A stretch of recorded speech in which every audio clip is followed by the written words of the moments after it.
Hello, everybody.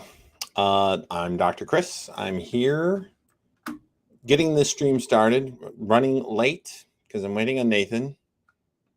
I haven't heard from him. I was hoping he'd show up, but I gave it 20 minutes. So I decided why not just get started here and see how things are going. Maybe he'll show up. I might end up just deleting this whole thing because the whole point was that he was going to come on and talk about the Easter challenge, and then I had a bunch of other questions for him, so I don't have a whole ton to talk about for myself. And so if anyone is watching this and wants to jump on the live stream, they can. That would be great. I've got the link pinned at the top. Since no one is here yet, it won't take very long for you could just see the link there, which is fine. So what do I mean by the Easter challenge? So this is a thing. It's an excerpt from a book written by former evangelical preacher named Dan Barker. Let me share the screen here. And he is so I say former because he's now an atheist, and he decided that he would prefer to be had a radical shift in his views. And so this is the excerpt, and it describes just the challenge of making consistent all the details in the resurrection story. So we've got someone here, Mariana. Hello, thanks for coming. Yeah, we're so oh wait, and yeah, so I had mentioned this to Nathan in our last discussion, so let me get back up a little bit. Nathan he runs a channel called Pitch Lumen. He and I had a debate. His partner was Jamie from 217 Studio, I think, and my partner was Snake, who runs his own channel. So but I had a follow-up conversation with Nathan because there were a few things that I wanted to talk about, and this just kind of came up. I'd mentioned like there are contradictions in the Bible, and he said, well, what are you talking about? And I said, well, one of the most glaring ones are the fact that the Easter story is completely inconsistent. So, and that's what this article is detailing. This is the Easter challenge. It's tell me what happened on Easter. And so this is a little timely, right? You got Easter coming up this weekend. I am not asking for proof. My straightforward request is merely that Christians tell me exactly what happened on the day that their most important doctrine was born. And, so you should be able to take the challenge. And basically the conditions of the challenge are pretty simple. In each of the four Gospels, begin at Easter morning and read to the end of the book. Matthew 28, Mark 16, Luke 24, and John 20 to 21.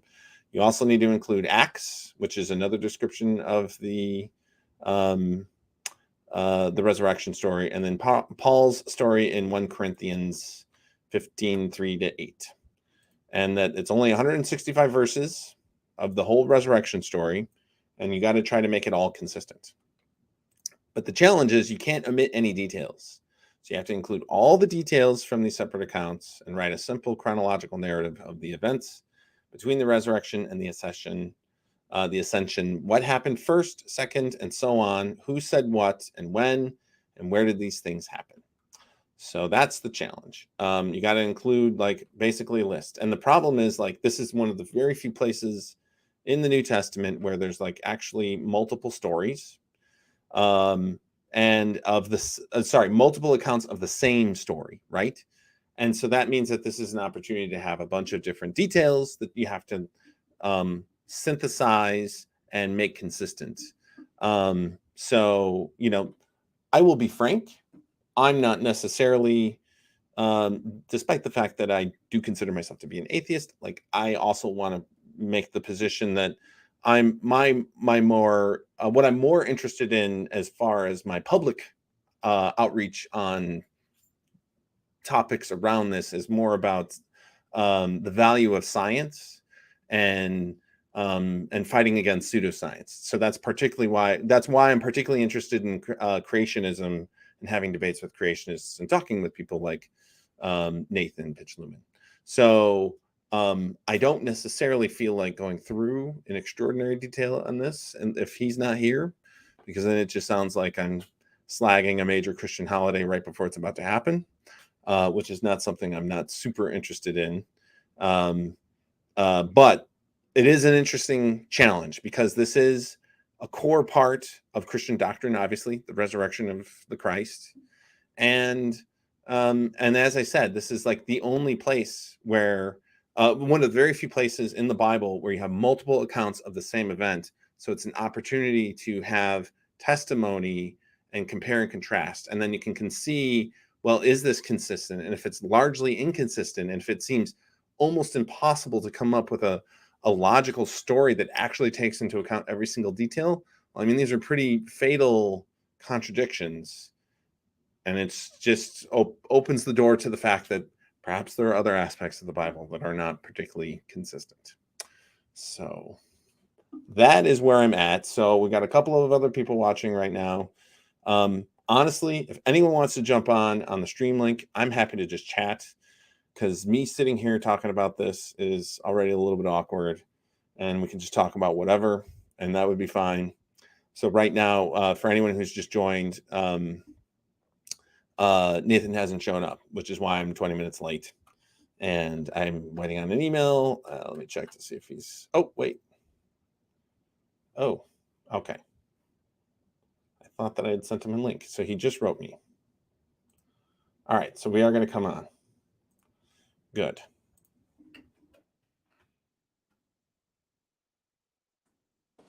Okay. 1 second. All right. So he will be joining us very soon.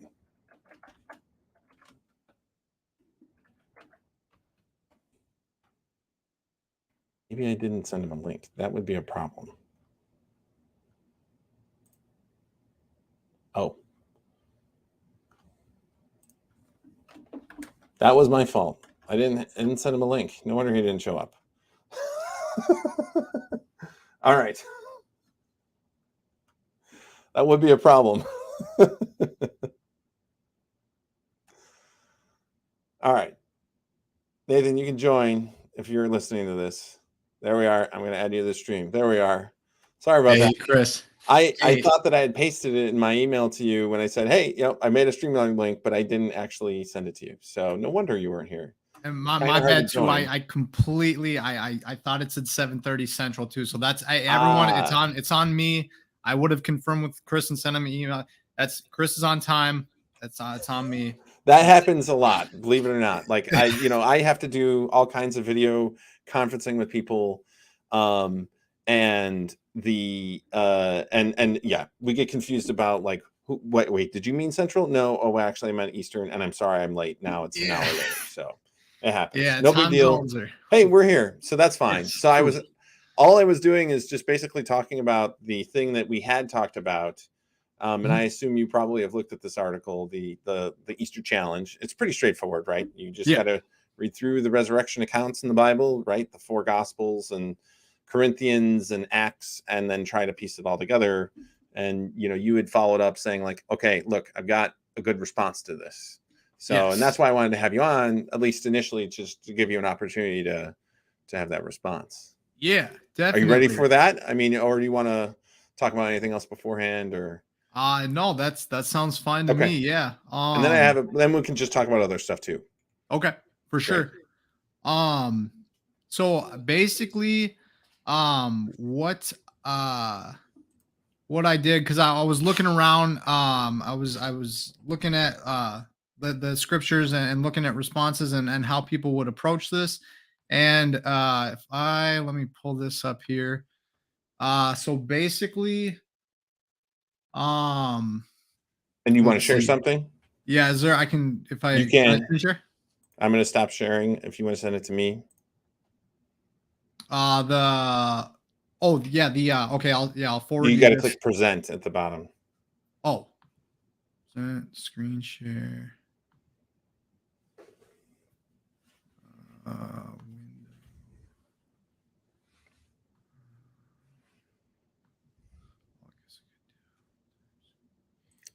There we are. Okay. And now we're looking at your stream, as you can see. And now if I pull this up, do you see a Word document? No, you might need to select that document. Oh, gotcha. Okay. So I'm going to remove that and share. You'll have to share again. Okay, stop sharing, present, screen share, window. Yeah. And then you should see in a list. If you, as Um, long as you have the Word docket open, it should be available to show. maybe if I just do entire screen. Yes, that would work too. Okay. Yeah, let's try that. And then you can pick whatever and then put it on that screen. Just be Okay. careful you don't have anything open that you don't want the world to see, okay? Okay. Sounds good. Okay.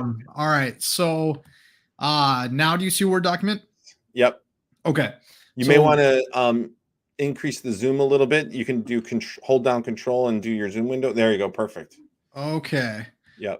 So basically what I have here is this is a resurrection account. This is using the King James version of the Bible, which I'm just gonna go with for now. I got into a talk about the KJV, but this is using the Gospels, and what I didn't copy and paste um the book, the chapter, and the verse. These are all in the Gospels, but these are I left them out so that it would read like a story, and you can actually put these in order. And then there are some brackets here as well. Like right here, anything in brackets is not in, but it's there to give clarity as to explaining how this would work, so that there is a jiving.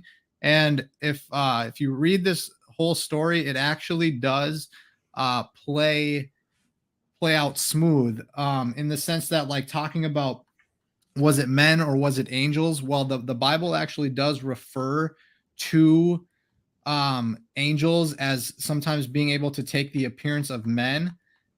There's also like the differences in the amount of women that are present, but I what it appears to be is that if you read it like a story, there are several women, and they are in different locations, like being in the tomb, Mary Magdalene being outside of the tomb, and then you have like people leaving the tomb here, and then going, not knowing if they're talking to Jesus or who is outside of the tomb. And so I think when it reads like this, and I left out the um I left out the book, chapter, and verses to read it like a story. And I made a reading of it, but it does read kind of without contradiction. And what I've kind of gathered from this, um, there's someone who is like a cold case detective, and he is also a Christian, and he had talked about how if you are in a court, um yeah, and you call witnesses to the stand, say you call 4 witnesses to the stand, if they all say they were at the party and they were drinking a strawberry cocktail by the pool, and all 4 people came up and said that exact same thing verbatim, in a court of law, you're actually told to, like, that exact wording is almost like a sign of like a script, or being told what to say, and giving the details, so that actually people on juries are told to look for slight variations, because each person is going to account something differently, recount something differently, who, depending on who of the gospel was talking to what woman, is what kind of perspective that they're going to have Mhm. in their approach. And so I think that this actually would kind of give it in having these variations that need to kind of be pieced together in a certain way. It leads to kind of refuting collaboration, refuting like one person writing everything down verbatim, because if one person wrote all the gospels or whatever, everything would be the same. And then it also does encourage, like how we're even having this discussion, it Well, it right. encourages further deep diving into scriptures Let too. me Okay. Let me challenge you on this. Yes. So if that means you're saying that there are multiple testimonies, there's variation in some of the details, you might expect some of this variation to be a part of the fact that like that would indicate there's zero collaboration between the people. If they had all the exact same story, then that would mean like, wait a minute, someone is sort of leading the show here, and that these aren't just separate accounts, because obviously not everyone's going to get every single detail exactly right. And so that lends itself to the idea that this is a true occurrence, right? That's your argument? Yeah, that there Okay. can be, I mean, you could have everyone recount Mhm. the same exact details, Right. but it's often people are gonna, recall things a little differently. So one problem that I have with that then is that does mean that some of the details are wrong, right? They actually like work. They work together because like maybe Mary was seeing one angel, Mhm. but then in the tomb there were two angels because another one appeared. So you can have one angel in reference at one point, but then someone else say that there were two angels, and they would both be correct. They're different numbers, but they are there. At one point there was one angel. At one point there were two angels. If you observe one, or if you're only looking at one angel and you say there was one angel, if you're looking at two angels and say there's two, it's a way of saying one and two and both being true. Okay. So, all right. The different accounts are the same person seeing different numbers of people, different kinds of people, them being in or out of the tomb, right? Mary seeing one person, and then another story says that she saw two people. Like that's inherently contradictory, isn't it? She could see one person at one point when she's out of the tomb, like Right. seeing the angel sitting on the rock, and then when you go into the tomb, that's where there are two angels in there. So when she went into the tomb, that's where she would see two angels. But if the person who saw it is Mary or Mary Magdalene, Hmm? I mean, isn't that just one person who saw it and it's her testimony? So the you see what I mean? This wasn't a party witnessing some sort of crime or a resurrection, right? And then you have a Yeah. bunch of people who have different perspectives. It's different stories of the same person having different perspectives. Yeah. So And that's say mhm, So say like and I might get the books wrong here, but like say John had said Mary, who, you know, where was the angel who moved the rock, or how many angels were there when the rock was moved? And then Mary right. said, well, there was one angel when the rock was moved.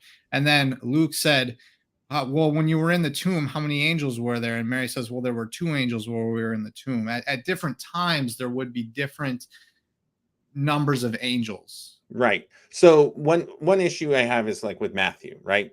Matthew says, "And behold, there was a great earthquake, for the angel of the Lord descended from heaven and came and rolled back the stone from the door and sat upon it." And this is because Mary and the women showed up at the tomb and they witnessed this great earthquake, and the tomb was opened.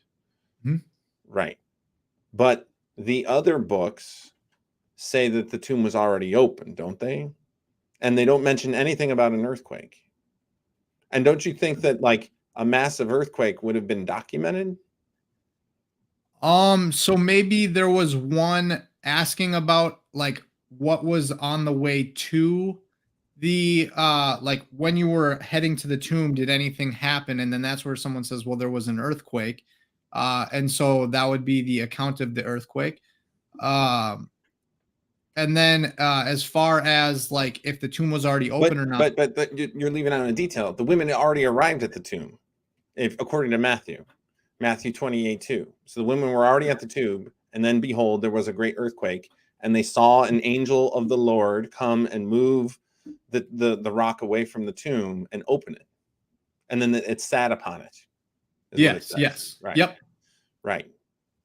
So one angel opening the earthquake along with I'm sorry, opening the tomb, and there's a giant earthquake as well. And it's the only account of this earthquake as well.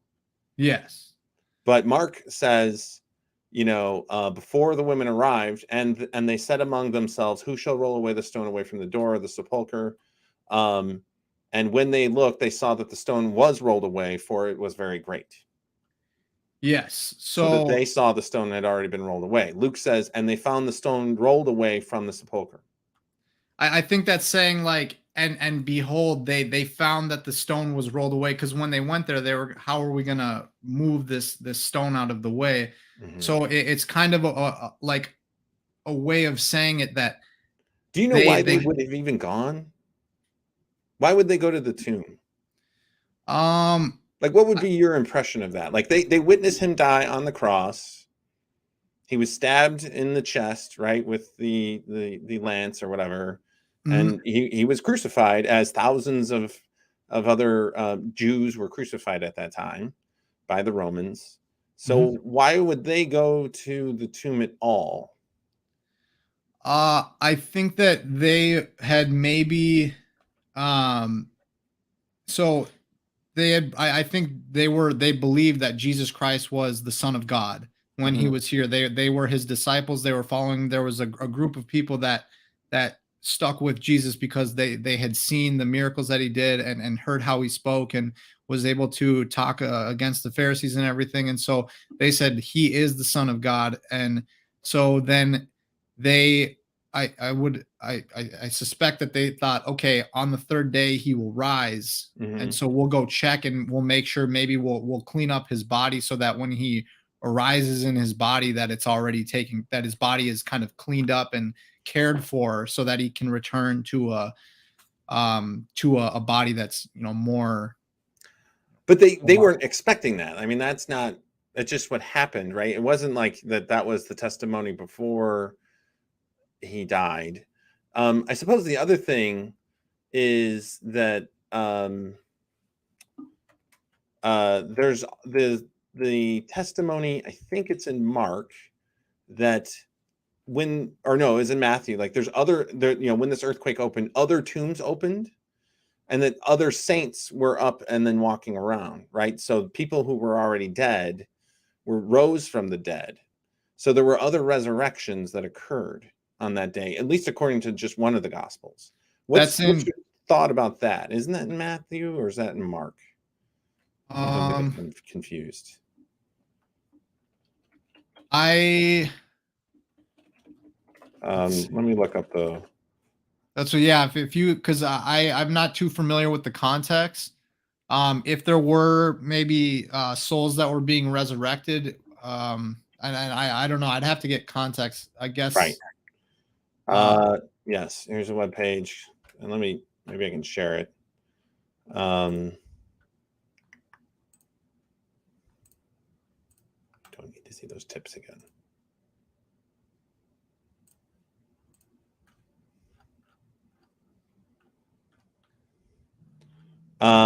Okay. So zooming in here a little bit. The tombs were opened, and many bodies of the saints who had, so it is Matthew, and many bodies of the saints who had fallen asleep were raised, and coming out of the tombs after his resurrection, and they went into the holy city and appeared to many. So this is the only description of, would you call them zombies? I don't think they would be. I don't think they would be wouldn't zombies. They be pretty decomposed? These are people who were dead for a long time. Yeah, I think they would be seeing maybe their. How would they not be zombies? Because that sounds like zombies to me. If it's their soul, like, I don't know if it says here. Hold on one sec. Can you even describe how that would happen? Like, how can you take a deceased, decomposing corpse and make it rise from the dead and then walk into the holy city? Hold on one sec. Sure. Matthew, is it Matthew 27? Yeah, 27, 52 to 53. 52 to 53. You would also think that if there were literally dead bodies walking around a holy city, that there would be other accounts of this.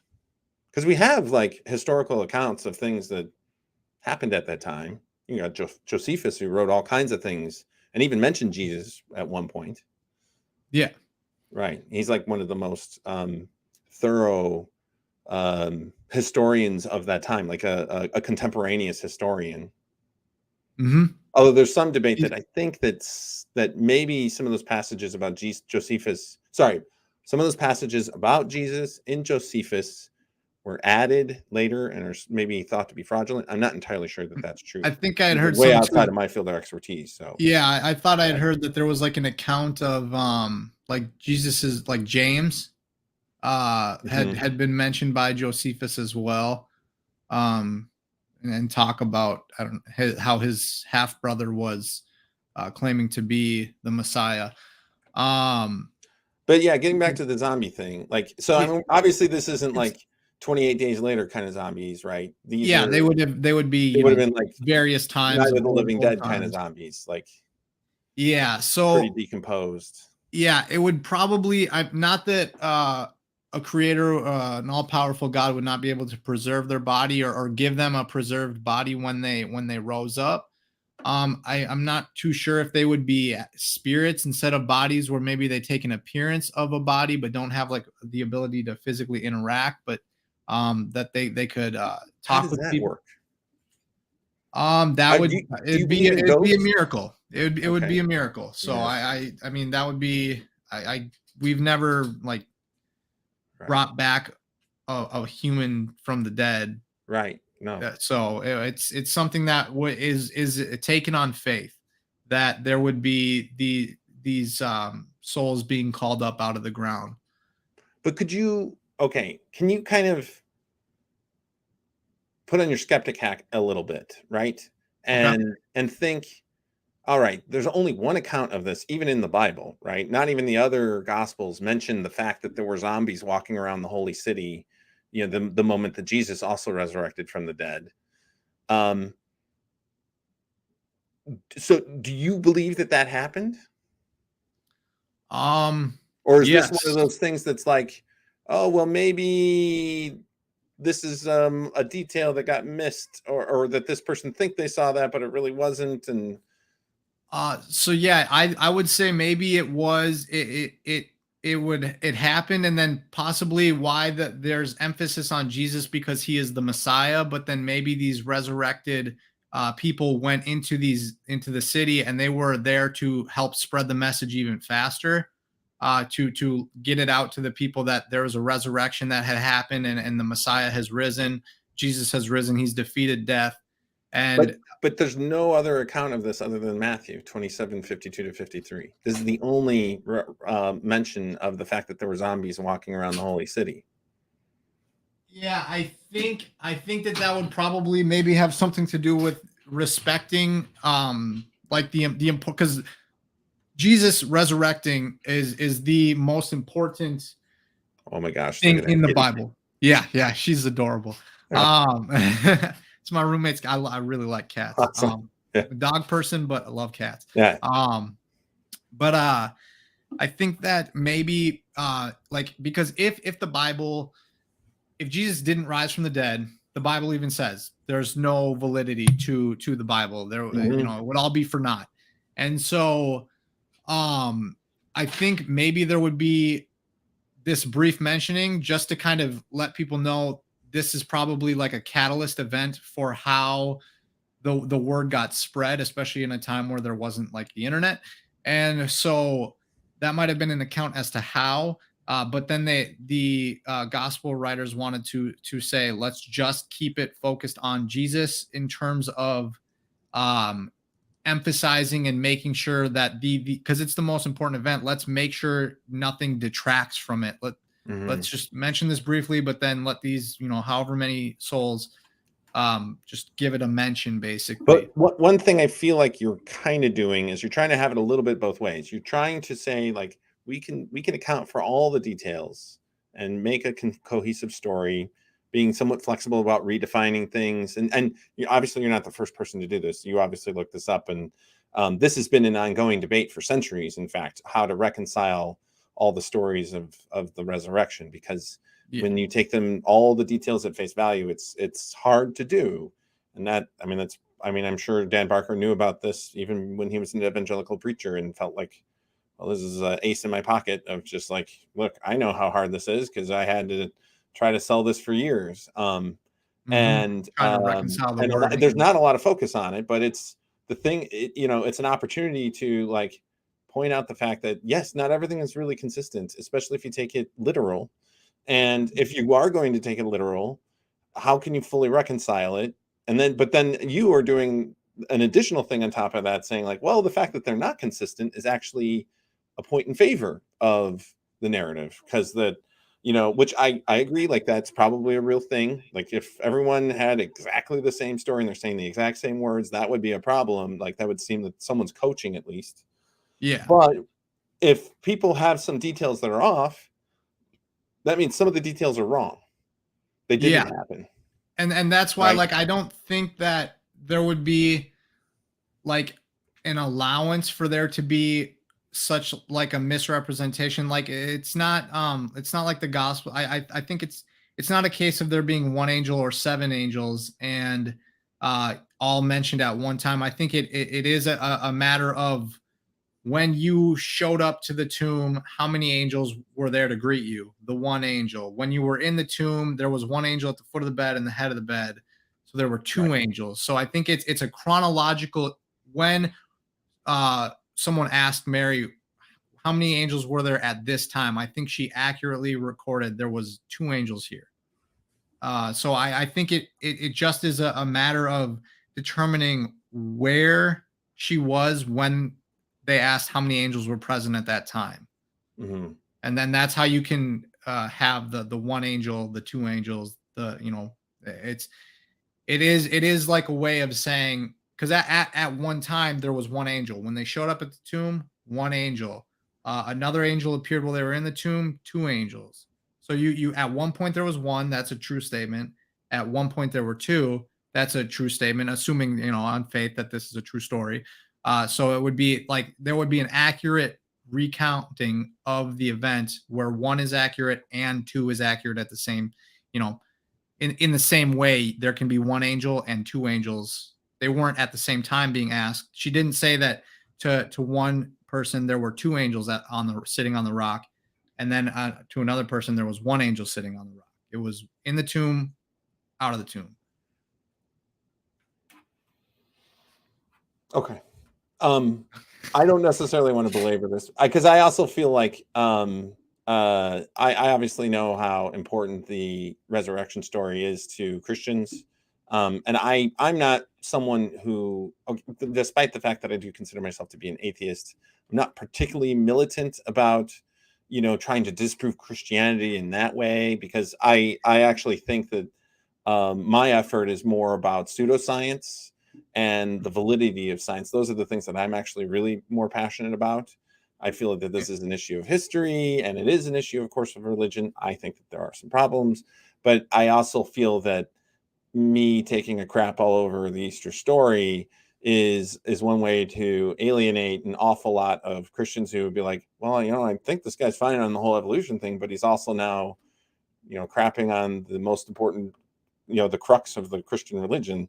And so I don't necessarily, it's a fair critique. Too much, right? Fair critique. I think but it was just one thing that I wanted to highlight. So I appreciate you putting the time into trying to fix this up. So, and I actually wanted to talk to you about another issue, which is, and unless you wanted to also say more about this, but I think that you did a good job of like trying to piece it all together, right? Yeah, no, I think I'm pretty good there. Yeah. Okay. So, you had mentioned a few things in one of my videos about on the video of Ken Hovind that I did recently about flat Earth, and the fact that Ken Hovind doesn't believe in flat Earth, and that he's obviously, there are a lot of creationists who don't talk about the Bible very much. They're mostly there to just attack evolution and create doubts in evolution. They don't talk about the creation story. Fuzz Rana is an old Earth creationist, for instance. He believes the Earth is very old, but he thinks that there may have been events when a creator may have intervened at various places. And, he's relatively popular amongst creationist circles in some ways. But, most creationists who really are involved with this, I would say, are more of the young Earth variety. But a lot of them They don't do anything as far as flat Earth goes. And I was looking into flat Earth, the theology part, and I feel like you're right. Like, it's kind of hard to take the Bible completely literal and ignore the fact that it kind of is a geocentric flat Earth book, right? 100%. And I would, if the Earth was a globe, like I had absolute definitive Earth is a globe, I would immediately disregard the Bible. Like I would go to probably some sort of agnostic, because you can't know for certain there's no God unless you knew everything.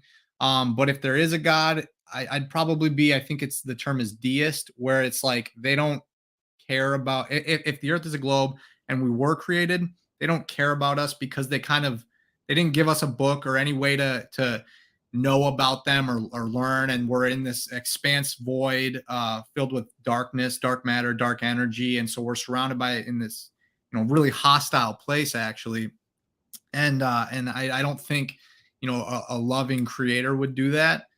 And I think it is like I'm not trying to call people out, but like Christians should be able to defend, and we need to really have a backbone. I'm not perfect, but like we need to be able to stand up and say the earth is flat. Here's why.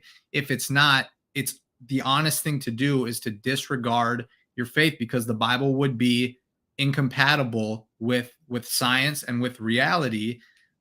Whereas like my position currently, to my understanding, is that the Bible and science are compatible. The parts of the Bible that are scientifically testable are still valid to this day, because that's how science works. It's going to be, assuming conditions remain the same yesterday as was today, as is tomorrow. And so that is where I think that you can't have the earth formed and then the sun. The firmament is a whole other topic. Isaiah is like one of the only book to use the word ball, uses the word ball, and I think Isaiah 19 or something like that, 18, 19, 20. Right. And then in Isaiah 40 calls the earth a circle with a tent. So there's a difference between a circle and a ball. Isaiah could have called the earth a ball right there, divine revelation, when Galileo came along, or Copernicus, or whoever you want to say. That could have been a divine revelation. Joshua could have said, earth, stop spinning, stop moving. But the Bible already says the earth doesn't move. He said, sun, stop moving.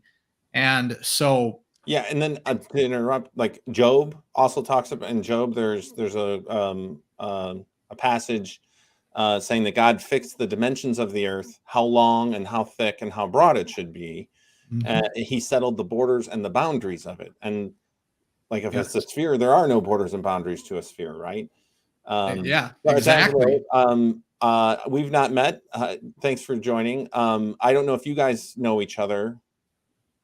No, not at all. Atangelo, do you want to introduce yourself here? Yes, I am actually a young Earth Creationist. So I saw the live stream and I thought, well, thanks for joining.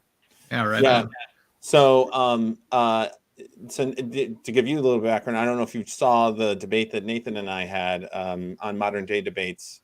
It's probably about a month ago now. It was a team debate. Taylor, who's known as Snake, Snake Was Right is his channel. And then Jamie, who's, what is it, 217 Studio? 215. 215 Studio, right. Studio 215, right. That was your partner. And so it was a pretty spirited debate. But I had a conversation with Nathan following, and we had briefly talked about contradictions in the Bible, and we were talking about resurrection stories. But now we're talking about flat Earth. So Atangelo, what do you think about the flat Earth, the biblical case for flat Earth? Well, I don't think that the Bible defends a flat Earth. All right, we got a real debate here now. Yeah. I'm happy to moderate because I've seen so many debates where it's about the scientific case for flat Earth. But can we have a biblical debate about flat Earth? That would be awesome. Yeah, I think maybe it boils down to the question: what does it mean when the Bible talks about spheres? So is a sphere a flat Earth, or is it just round? So maybe that would be the core of the question if the Bible defends flat Earth or a round Earth. But Yeah. one thing maybe I would have to agree that in Genesis it says that there is a dome, metal dome, so something like Mhm. that, you know. So obviously that would create some difficulty to explain that away, let's say, because even the Jews in the Old Testament, they believed actually that there was a hard dome or something like that um, around the Earth. So that would create some kind of difficulty to explain that away, I would say, yes. Yeah, and I think too, like there's a book, a Jewish book called the Zohar, and I believe that they also speak about like the Earth being a ball. So I think that this idea, this cosmology, comes from a source external to the Bible, and I think that kind of my view towards it is like us as young Earth creationists, we are like not Chris, but like there are scientists out there and everything who will like ridicule people who are science deniers because they don't believe evolution is valid. So it's like there's already a level of scrutiny applied to a creationist, and so I think like our the best bet for creation to resonate with people and to be able to make it to people's like heart and soul and the brain is to just go full bore all out and go with scripture as it is. There are some things that are tough to try to rationalize or try to comprehend, but I think that is part of it.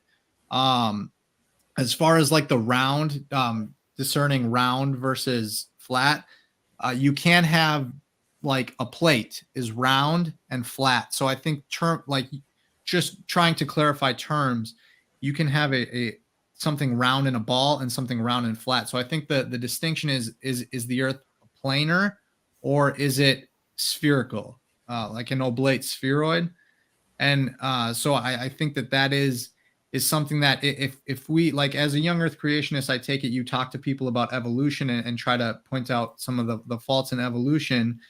But evolution, because if you grant them a globe, you are now allowing the possibility for long time spans. They can talk about clouds of elements forming together, coalescing into stars, and then planets around those. So you're lending credence to the cosmology that evolution requires to exist. On a flat Earth, evolution, there's no way evolution can happen. You can't have naturalism if there's an enclosed system. So it gets rid of a naturalistic worldview. There are flat earthers who are not Christians. They are like a new age, believe in a creator. But you know, that's kind of about it as far as just a creator.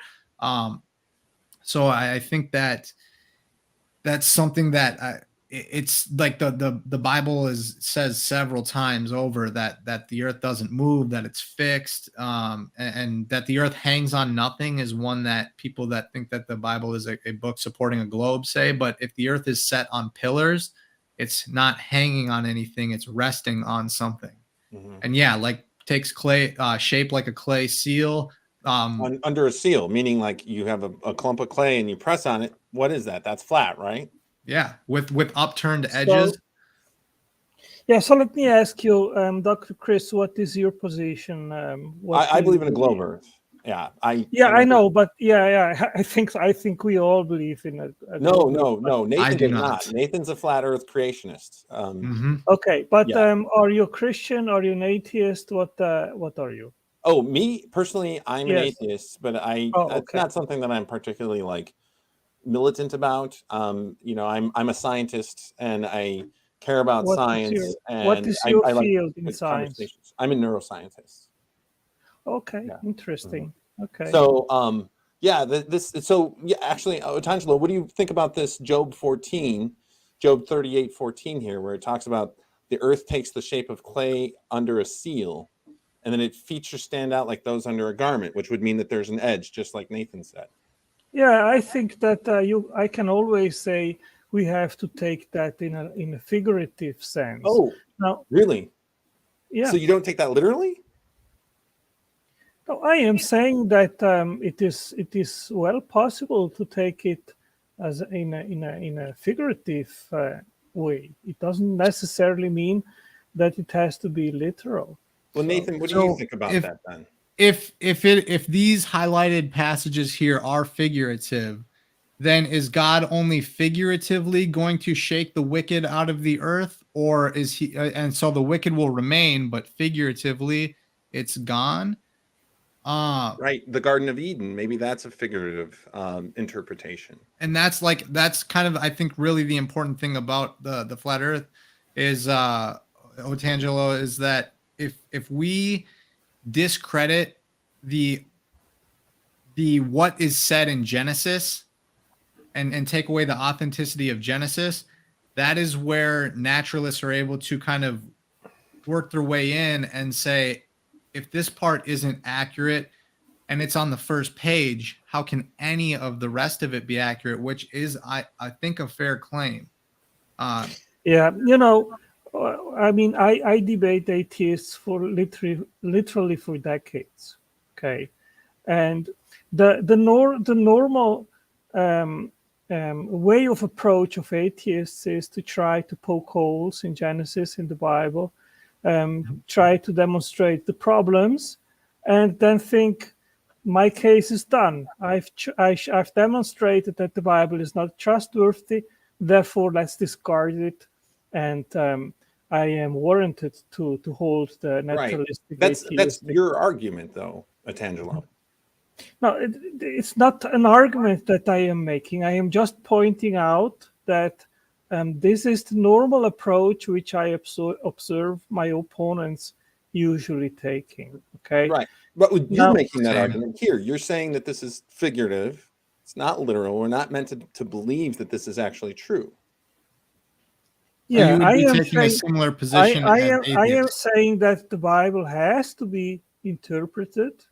There are things which I take literally because I think it makes more sense to take them more literally, and Yeah. other parts which I think make more sense to be taken in a figurative way. But that is from verse to verse or from chapter to chapter. I think you cannot simply globally say everything is figurative or everything is literal or something like that. So the Bible needs to be interpreted. Oh, so how do you make that choice of what is literal and what is figurative then? It is a pragmatic approach. I mean, What does that mean? What does it mean to be pragmatic?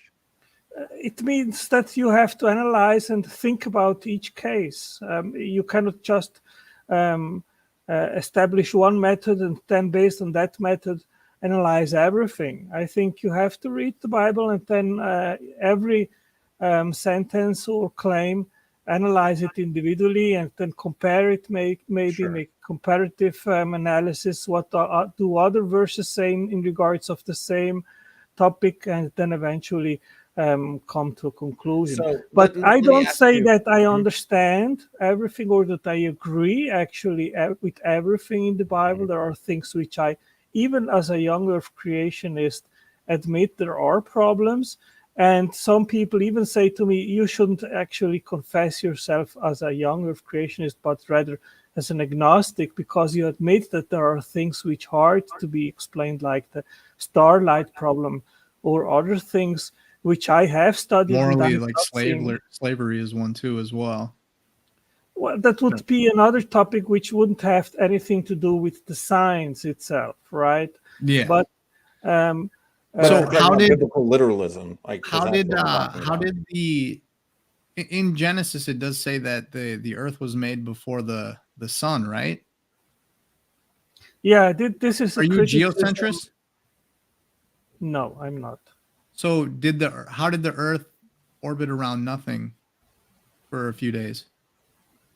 Yeah, that is one of the problems, and I don't have necessarily a compelling explanation. Do you think that was figurative? To be honest with you, I have actually never really spent time to investigate this issue. I personally just think that it is possible that there was another light source rather than the sun, maybe even God himself, and it was just for a day because the plants, they were created on day What do you 5, base the that day on? afterward. So actually a day prior, so they could actually survive for one day without So light, if your sunlight. model, right, because you believe that in heliocentrism, I believe, right? You believe the Earth rotates around the Yes, sun. yes, yes. So if Earth was created, and you're saying for those first few days it was rotating around God, and so was God at the place of where the sun was in your model? Because like the Bible doesn't say anything like that. Wow. I So I'm don't have wondering. a model and I don't have an explanation, Okay, so I really don't know. that doesn't sound So very scientific, though. can No, it's not scientific. Oh, okay. can I ask you, Otangelo, when Jesus returns and will all eyes see him? I don't know. The Bible says so, but I don't know how that would work because it's a sphere. So if he comes from one Right. side, how do people from the other side see him? So I That really would be don't know. impossible. Right. Yeah. Yeah, and And that's like there's other passages in the Bible where like the throne was above the earth, and it could see all the ends of the earth, the four corners of the earth, right? Yeah. So let me ask you. I grant you all these problems. Okay. Does that lead you to naturalism to be the best explanation for our existence? No, that's if not what we're talking about. We're talking about whether the Bible is literally true. And um and I think that Nathan, he's taking the position that you have to accept that there is a flat earth if you believe that these passages are indeed true. And there's many, many points in the Bible that clearly lay out the fact that the earth is flat. Yeah, I disagree with that. Well, Otangelo, I do want to say this to you sincerely. So, um, I want to let you know that there have been many, many, many testimonies of people who were very deep into atheism, and they, once realizing about the cosmology that is described in the Bible, they turned to Christ. They turned to the Bible. They started reading their Bible. It's brought many, many people to the scriptures and renewed their faith. People who even are Christian, but then they realize the shape of the earth, it becomes, even though it's just a physical change, and physical is not spiritual. People, when your creator is just a couple miles above your head, or however many 1,000 miles up above your head, and much closer, and we're in a place made specially for us, it changes uh kind of the closeness of it enhances the relationship that we are allowed to have with our creator. And so I just want to say that is something that many people have experienced, people on the whole spectrum of scale, being believers in the faith, and knowing God, or being complete naturalistic atheists, have come to find that the creator is really close. And I'd be happy to talk with you about, like, because I know there are um young earth creationists who have defended and admirably tried to defend the Bible with the using heliocentrism, and making it try to work with a young universe, like using the starlight thing with light already on its way to the earth and things like that. But those things are not needed when it comes to the earth being planar, and everything being close, because it would be described how, even how, like, the ancient Hebrews described what cosmology was. They had it in an enclosed system, a level planar field. And that I think is something that the world already thinks that we are foolish in terms of denying science. So if we can more validate scripture, it's not like we're already under a new label. It's not like we're an extra level of science denier. It's the title that gets ascribed to us. And so I just wanted to, like pictures of the earth. NASA has said that they're CGI. They wrap flat strips of data from high altitude planes around a balloon or around a ball. They have to stitch things together, paint, use Photoshop. It's Photoshopped because it has to be. Is Robert Simmons, a NASA employee artist who made the blue marble that was on the first iPhones? he says it had to be photoshopped. That NASA has admitted to faking these things. When Flat Earth started taking off in 2015, the first image that they released of the globe in 43 years, you can like look at the article yourself. First picture of Earth in 43 years. If you take that picture of the Earth and turn it upside down, you can actually see the word sex written in the cloud, SEX. And that, if you go into NASA's backstory about how they were Operation Paperclip, Nazis brought over to start the rocket program. They had a person named Jack Parsons who had Jet Propulsion Laboratory, Jack Parsons Laboratory. He was into the occult. He studied under Aleister Crowley, who called himself the Beast 666, the most wicked person ever. He studied under Thelema, sex magic. So there is this, and now you get this NASA image that has sex written backwards, which is something witches do and people that practice occult things. It's a spiritual tie-in, but you can look into all of what I just said there, and it's all there. Sex is like, Chris, would you want to pull up that type in first image of the Earth in 43 years, and you'll be able to see that sex is in the clouds, written. This? Yep. Yeah. Go there. So in that bottom left corner, you can kind of see that. Yep. The X. That's the X, and then right to the right of that is the backwards E, and then the S. And so that is that's kind of where like the damage control started, because Flat Earth started getting really big. I think someone told me in 2019 it was a more popular search term than Donald Trump, which is incredible. It was like the #1 thing, and you can look at fake news and Flat Earth Google search terms, and they're almost correlative. Like Flat Earth got really big, and then Flat Earth took off, or fake news took off right behind it. YouTube had to start censoring anything using Flat Earth. Just us talking about this, Chris is probably going to get a text box on the Flat Earth under his video. I'm sure we will. Yeah. And so this is why they had to create this censorship, is because this is something that no one feels motion. And Einstein was so promoted because relativity got rid of, the Earth is moving, but we just can't feel it because it's relative. He said we can't do anything to measure motion to the Earth. And that has to be, I mean, both models claim you don't feel the Earth move. And so I think that is something that that Occam's razor would say the first implication is that the Earth doesn't move. Michelson Morley would have detected the Earth moving, but it wasn't. And there's a very prominent anti-flat earther who I'm not going to say his name, but like there's a 4 lights experiment picture that I show people. It's 4 lights. Let me see if I can. Are you continuing to monologue, because I thought this would be a conversation and sorry, feel free. Yeah, go ahead.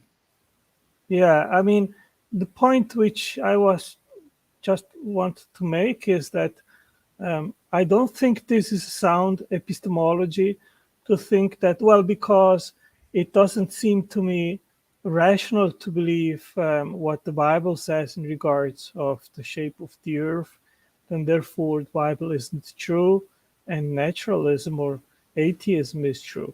I think this is not a good approach. And I always say to atheists, if you want to have a sound conclusion, then you need to have a sound way to investigate origins.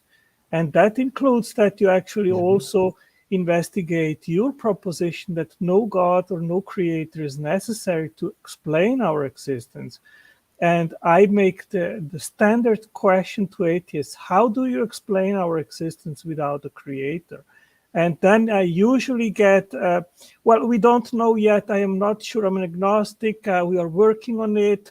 But God definitely is not the answer. Right. So yes. And naturalism falls apart with observation. It has to be, you reach the claim of naturalism is reached by being bridged with inference to bridge the gap. because we have never seen non-life become alive. So that would require faith. Until shown, that would require faith. And so I think that I absolutely agree. Having to investigate origin, and that's part of. I really believe evolution is just as much a belief system as creation. 100%. Absolutely. Yes, I have actually written a book. You can find it on Amazon, on the origin of life and the virus world. And I am writing another book now because it's so much that has to be written about. And ChatGPT is tremendous help in that regard. And I investigate each single enzyme that is required to make DNA and RNA and all the biosynthesis pathways and so forth. And the more, just to interrupt, sorry, briefly, and I know you mentioned ChatGPT. Are you using it for research purposes, or is it just sort of okay? So you're asking it. You realize that it does this thing about hallucinations. Have you heard about this? Well, I've experienced this myself with ChatGPT. It has given me many answers which are really out of nowhere. You get them, but are completely wrong. Right? Yeah, completely wrong. Yeah. I have written also a book on the historicity of Jesus, and it's also on Amazon. And there I asked about historical events and asked for science papers backing up a certain thing. And then he gives me a science paper which doesn't exist. And in regards of an inscription or something, an archaeological finding, and he gives me something which is not there. It is nowhere to be found. And then he apologizes and says, well, I'm just wrong about that. And then you ask again, and he gives another wrong answer. So you have actually to error check what he gives you. So what is the hallucination thing with ChatGPT? I've never used you haven't heard this. So yes, right. You're aware of it though, right? That it's this apparently it's a language learning model. It's really pretty effective at creating nice dialogue, and it seems quite persuasive. But it's very clear that it hallucinates. So, and what they mean by that, it's just completely making up facts that don't exist. Yes, so I've seen this firsthand. I've seen that. Yes, I've seen it many times. Right. That's why I'm saying right. You have actually to error check and everything, confirm what it says. But it is a tremendous help. And in my investigation, it has brought me to so many facts which I didn't know, and which makes my book, which I'm writing right now, much more holistic, or it brings all aspects related to one issue to the table, and it's great. So I was recently writing a grant on the mechanisms by which lead may interfere with an enzyme known as transthyretin, which carries thyroid hormone through the brain. So it's part of my research that my lab works on. And I went to ChatGPT to see what does it know about this? Since I'm hoping I'm on the edge of science and I'm looking at something that hasn't really been investigated yet, I'm curious to see what it says. So I just kind of typed in, what do you know about lead and transthyretin and how it affects the brain? And so it gave me a nice sort of cogent answer. It was really pretty clear. But it included some details that I was like, I'm not aware of those studies. I would like to know them. And obviously I haven't read everything. So it's like, all right, well, what was the name of the study that showed this one thing that it's describing? Yeah. And it gave me a study. It gave me a name called lead binding properties of transthyretin in humans. And I'm like, okay, I don't know that study. So I'm like, who's the author? What journal was it published in? And so it gave me all this information. It gave me author, 3 authors. It gave me journal information and the specific citation and year. And so I went to the journal to look for it, and it didn't exist. It made it up. It made up an entire citation, completely artificial. And this is the same in regards of archaeological findings. It makes up something which doesn't exist. You go and search it on Google, you don't find it. And yes, he does that. And that's why the information has to be error checked. Yeah. I think it has enormous potential, and I'm using that was ChatGPT 3, and I've heard 4 is even better, but you have to pay for that access to ChatGPT 4. It's still pretty impressive. I will go to it still, even though it did that. I'll ask simple questions that I was asking, I wanted to figure out something about odds, and I was like, okay, I could try to sit here and figure out the calculation myself, but I just wrote a simple question, give me the odds, and it wrote a nice response explaining how it wants to do the odds, and it did it, and like, okay, those are the odds, great. Yeah, Does that's what I was working on. does lead have a binding site to this thyretin? No. So that's There's what it was claiming that no, I mean, in your research, have you is No. the molecule thyretin, does it open itself up to lead at all? No. So transthyretin, it's a portmanteau of three words: transporter of thyroid hormone and retinol. So it carries those two chemicals around the body and into the brain. Its expression is affected by lead in the brain. So there's a part of the brain known as the corpus callosum. The choroid plexus. And the choroid plexus is an interface of like blood and the brain. It's not the blood-brain barrier. It's a kind of a different part. It also is responsible for synthesizing cerebral spinal fluid. So it's an interface for getting some things into the brain. That includes thyroid hormone. So thyroid hormone is not like other hormones like testosterone and estrogen that can easily pass through lipid membranes. It's a baby hormone. It needs help. It just needs some carrying around, and so it has things like transthyretin and other thyroid hormone distributor proteins that help carry it through the blood and then into the brain. So there's this complex mechanism of the choroid plexus generating transthyretin there. And in lead poisoning, this is our hypothesis that lead gets up into the choroid plexus and it affects the expression of transthyretin. So the expression goes down. And that means that in developing kids that are poisoned with lead, if they don't have enough transthyretin in their blood, into their cerebral spinal fluid, they're not able to get enough thyroid hormone to brain circuits that need enough thyroid hormone to make sure the brain grows properly. And this could be one mechanism by which lead impairs cognition and brain development. What I see is that if you ask ChatGPT to give you a paper which backs up some information that it gives you, then it starts to hallucinate, or as you are saying. Yeah. But if for example, I have a small list in regards of enzymes and proteins, and I ask, give me a general description of this enzyme, it makes it pretty nice. Then you ask, what is its function? It gives it pretty nice. Then you ask, how is it expressed? Is there error check and repair mechanisms involved in it? And it responds, it's all nice. Mm-hmm. At the moment that you ask for a specific paper of the source of the information, then he starts to have problems. Right. And Nathan, your suggestion that maybe lead was binding to transthyretin is pretty apropos, because that's exactly what ChatGPT suggested.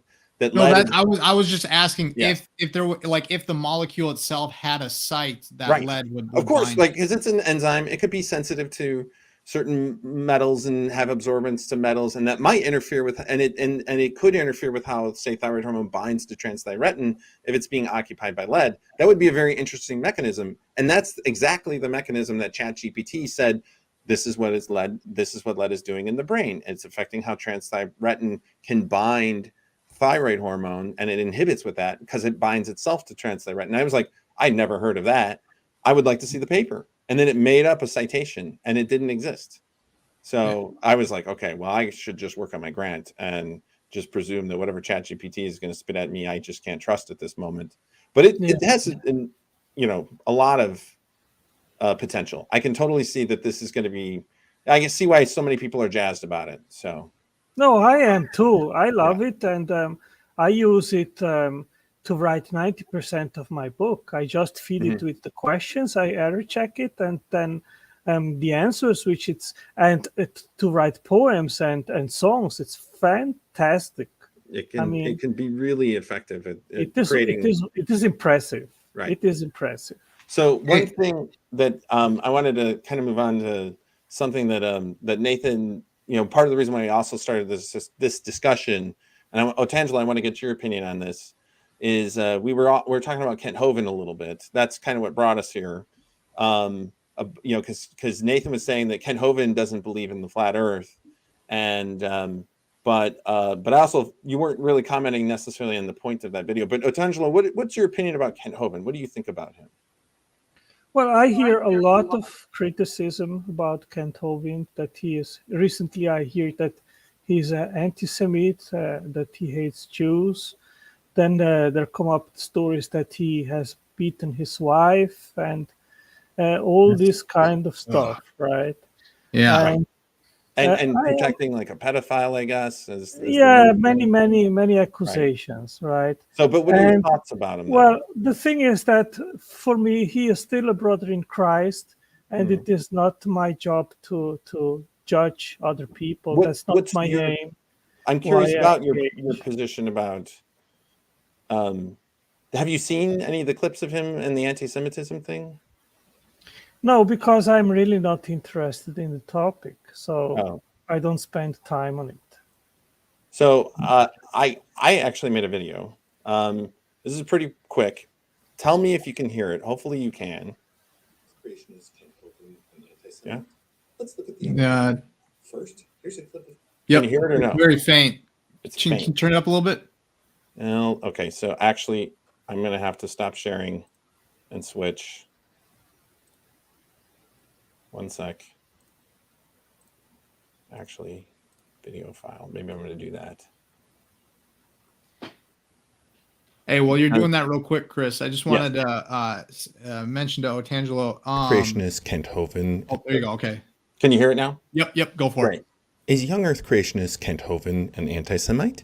Let's look at the evidence to find out. First, here's a clip of Kent pushing the anti-Semitic document, The Protocols of the Elders of Zion, a fraudulent propaganda tool used by the Nazis to fool people into believing that there is a vast Jewish plan for global domination. Satan's using all sorts of different people to accomplish his goals of trying to build his one world government. I recommend you read several good books. For instance, The Protocols of Zion. If you can't find that, that lays out the plan for how they're going to rule the world. Fascinating book, about 80 pages, on the plan to rule the world. And they're just telling, here's how we're going to do it. You got to read about the Protocols of Zion. Tremendous. This is from the people who, this is their plan to rule the world. It's all spelled out. What about a more recent clip? I'm glad you asked. I think the Jews are evil people generally, but they're God's people and God's going to use them. I think the Jews are evil people generally. I think the Jews are evil people generally. Is young Earth comments? That's not the Jews are. There's people of different faiths all over the place. There are good and bad people in all faiths, no matter what the belief is. But And there do you think the Jews are evil people generally? No. Okay. What about Otangelo? What do you think? Well, I've been in Israel last year, and I've met very nice people. So, Yeah, I would agree. I mean, I know plenty of Jews, and I've met Israelites, but Jews who live here in the United States, and in general, I think they're lovely people. Yeah, they have for a me, fascinating they are culture. They're me, very they are normal people like Right. anyone else. But I had recently an interaction with Dan Cardinali on Twitter in regards of he also put the post on Kent Hovind in regards of anti-Semitism, yeah. and I asked him, "Well, why is that focus all on Kent Hovind? Because there are so many different expressions of anti-Semitism in America, and much worse expressions, but I don't hear atheists addressing that.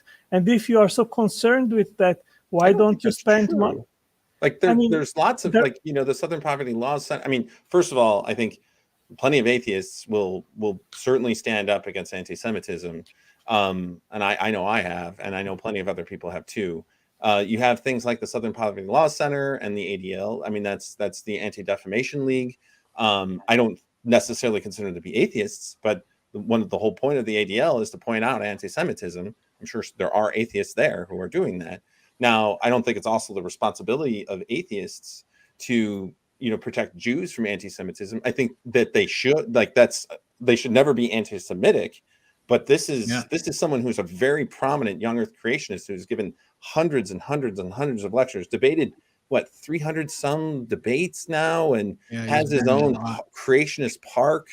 And I mean, this is an incredibly prominent creationist who's pushing the Protocols of the Elders of Zion, which has been the core document for anti-Semitism through the 20th century. And even today, like neo-Nazis cite the Protocols as evidence that there's this vast Jewish world conspiracy to, you know, dominate the world, which is, it's a fabrication, right? I mean, you agree with that, right? What's your yeah, thoughts I about mean, the protocols? I mean, I know about it. I have studied when I was a younger Christian about the end time prophecies and if they are being fulfilled, if the world is leading in the one world government direction and all this kind of stuff. And it was much more discussed and vivid in the late 70s, 80s after Israel had won the 67 war. There were many prophecy books that said that we are the last generation and expecting that the Antichrist would appear very soon, and that has gone away. Not I really. mean, I don't see it so vivid anymore as 30, 40 years ago when I was a young convert. Right. Okay. Okay. I don't think that anyone can predict. Like the Bible says that no one knows the end of days, when the last day will be, the day or hour.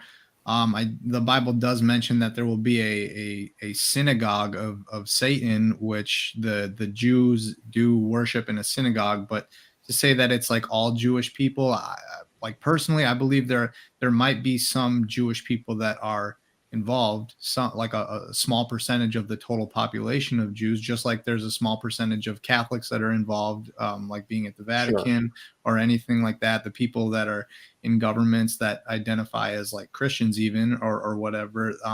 But I think that plenty of people like in Hollywood, for example, have said like they're being treated unfairly in their contract or going through some pretty weird stuff, very dark, some wicked stuff and weird parties and stuff that they do in Hollywood. But and the owners of those labels are people that are claimed to be Jewish, and so like that would be just an example of some Jewish people happening to, you know, collect a lot on some people's work. But I don't think that you know, they're not every Jewish person. Does it matter if they're Jewish though?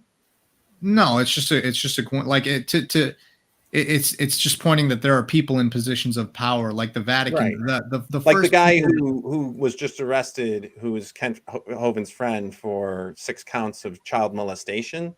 Like, I'm sure he's a Christian.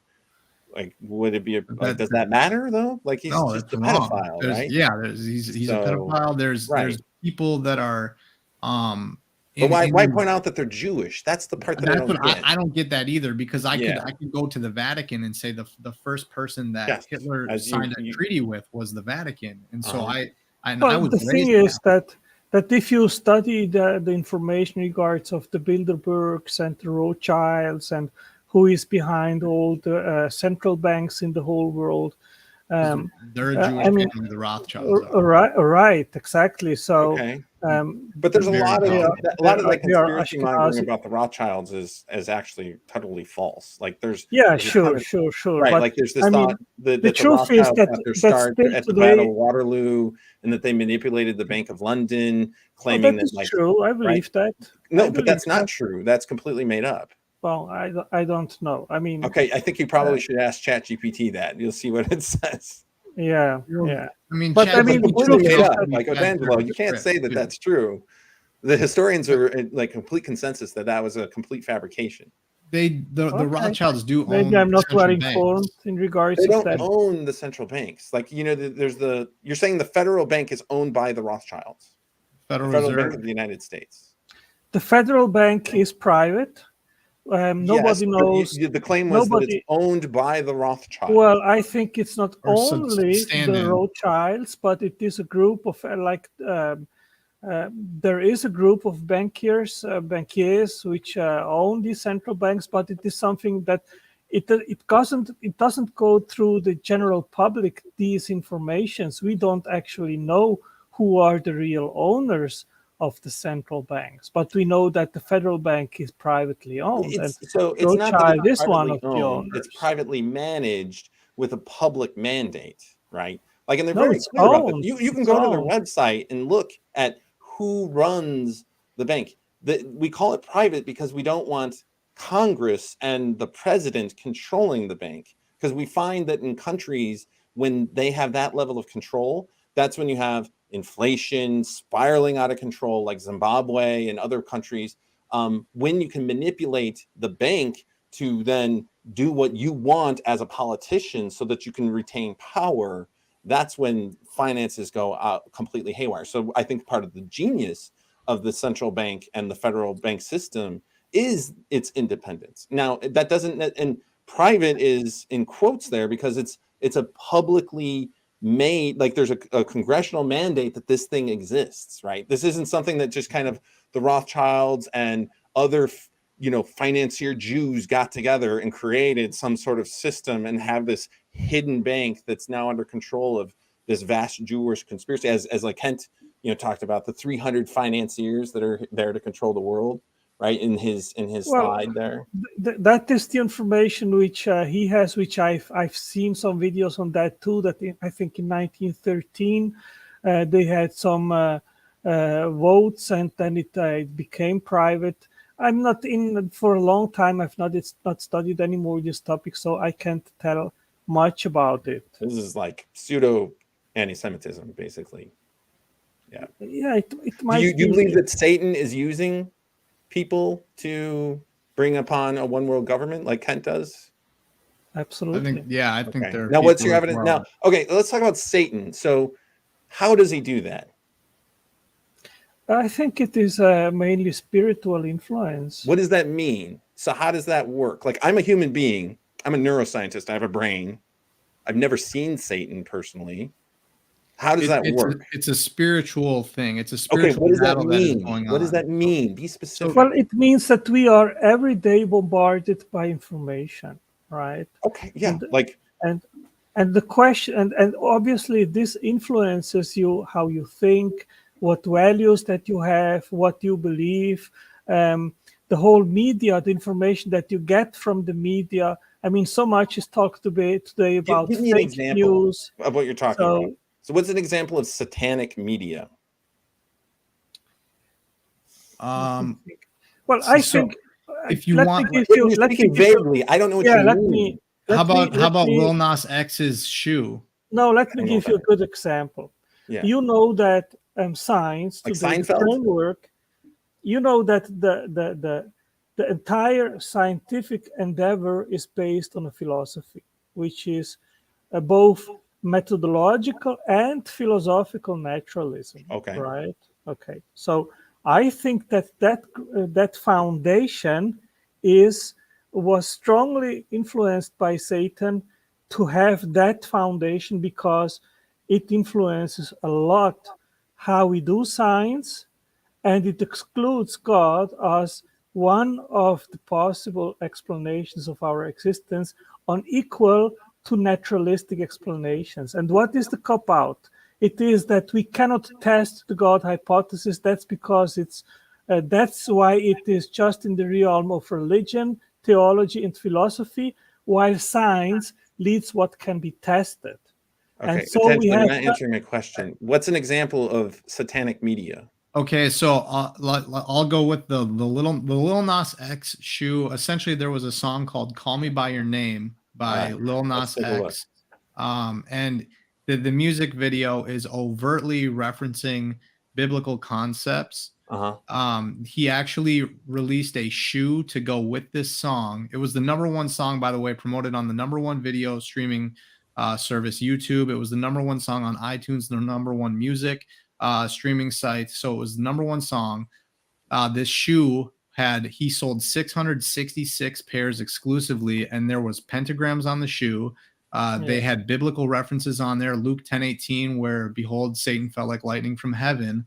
And he is also, in his picture, he's actually, holding it up over one eye, which if you get into like symbolism, that's something that people believe, like the eye on the back of the dollar bill is like the one eye of the devil, because the Bible references that the devil will have one eye damaged. And this, I mean, that is, he's got the reptile eye contact as well. But actually, and here's where it gets literally into witchcraft, is that he put a drop of blood in every sole of the shoe and sold these. They're very costly. They cost a lot of money, but it says $1,000 a pair. Yeah, this is an overt satanic blast on the media. It was number one. If you look at Sam Smith at the Grammys, I think it was the Grammys or the Oscars or one of those award shows from like a month and a half ago. Again, devil horns, satanic, in a cage, chants. You can look at like Lady Gaga going to and Will Ferrell going to Marina Abramovich's cake party where they have cake doll or people cake that looks like people, and they're eating it, cutting into it, cutting out the private parts and everything. It's very sexual because sex magic is important to these people. Aleister Crowley. But okay, you're kind of monologuing a little bit. Let's back up. Okay, could he just be posing? Like, how is Satan involved with this? That's the part I don't get. Like, a guy can just, you like cannot prove Satan because we are talking about the spiritual, supernatural realm, and Satan and demons, they do not manifest frequently. So how do they affect anyone on Earth? Right. Well, I think it has a lot to do. I think it has a lot to do with our thoughts that they can influence. Yes, that they can. So the nervous system, like the part that I work on, is what you're talking about. Well, you're maybe a monist. I am a dualist. I don't think that the brain equals the mind. So really, I think they can access the mind and the soul and influence thoughts, inject thoughts, and I think that's how they work. Well, and I think too, there are people out there, like Satanism is a real religion, and there are people out there that do worship a devil, but worship the devil of the Bible, real, right? And no, but to them, they do believe that it is real. Sure, I understand that, but I'm talking about you. Like, you believe that it's real. Like, they are believing to Satan. They are praying and worshiping Satan, right? They are, yes. The people who worship the devil are worshiping the devil, and if they are in a position of power, right, whether or not the devil exists, these people who worship the devil do things in responding to the devil. There are things like the McMartin case and like these doing things with kids. They talk about Aleister Crowley talked about in his book about how kids have the most pure energy. A young male child. Wait. You're mentioning the McMartins. The McMartins, that was a complete fabrication. And satanic panic. Right. Yes. And that family went through torture during the satanic panic. That was a completely fabricated case because there was this psychiatrist who bought into the satanic panic and was manipulating these kids into believing that they had been abused and been part of satanic rituals, but none of that was real. That is the take-home point of the McMartin case. That was I think that's how they would want to phrase it, because you believe that there really was a genuine satanic cult at the McMartin Daycare Center in Southern California in the late 70s and the early 80s. There are people who do try to go after people, kidnap, and especially kids. There are people who do that. Is this something that also happens? What's your opinion on the McMartin case? I don't know that case, but I was just, you can look here in the private chat. I put your link. This is here in Brazil. We have several YouTube sites of satanic organizations, and they are offering people that they can become rich or find a partner to marry if they commit to deliver their souls to Satan. And then you see many people which say that it works, that they made the step, that they offered, they gave their soul to Satan, and they ask Satan for certain things, and they receive that. Okay, but is that proof that Satan exists? Well, I mean, in the end, the supernatural is a matter of faith and not of proofs. You cannot prove that God exists or not, or that Satan exists or not. You can just follow the evidence. What is the path to the cause? And I think we have many lines of evidence that lead us to conclude that it is rather possible that an intelligent, powerful, eternal creator is at the bottom of reality rather than not.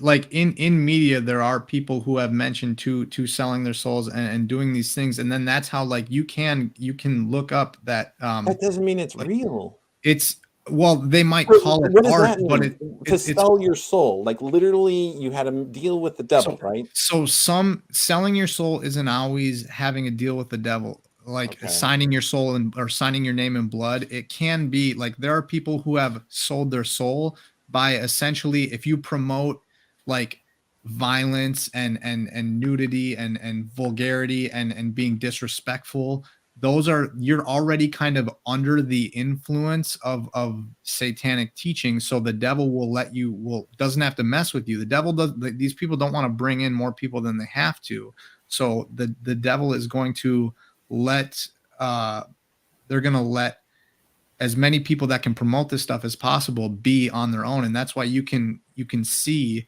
that the like you can see the promotion of music. Like my music that is popular for my generation is hip hop, and a lot of it is like it's all promoting indecency and violence and making a killing, not a living. And people, it's art, it's metaphor, but that's how these people get by with being able to do this type of stuff. Because like if the Bible was fake, why did the Grammy performer just have a completely satanic thing? Why do people make songs about I've heard some music that I could play a song for you where it's like they call it satanic rap, Luciferian music, and they talk about how they'll worship the Baphomet and laugh, and you like It's a pose. It's not real. Well, then, Chris, let me ask you, how do you know that the spiritual world is just an imagination? How do you explain our existence without God? No. So let's go to the spiritual world and our imagination. So I'll take the first question. So what do you mean by spiritual world? Can you define that? I think that our thoughts, our mind, our imagination, our feelings, our rememberings, that is part of the spiritual. It is immaterial. If you open your skull, your brain, and search for the location of your thoughts, you will not find a physical place that you can point to and say, well, this is where your thoughts are stored. It doesn't exist. Because it's distributed across multiple circuits, and it Well, involves like the summation of sensory systems that pass through the dentate, first through the entorhinal cortex, then through the dentate gyrus, then through the CA3 to the CA1, back to the entorhinal cortex, then to other cortical areas. We actually know quite well how episodic memory is stored within the brain, and you can look at activity of neural circuits when an animal is doing something or thinking something and see correlation of neural activity that goes right along with whatever they're doing. You can even see dreaming. You can put an animal through a maze and monitor brain activity in the hippocampus as it's going through the maze, and monitor the activity of what we call place neurons. And that is essentially a map of them going through a maze. And then when they fall asleep, they do the same thing.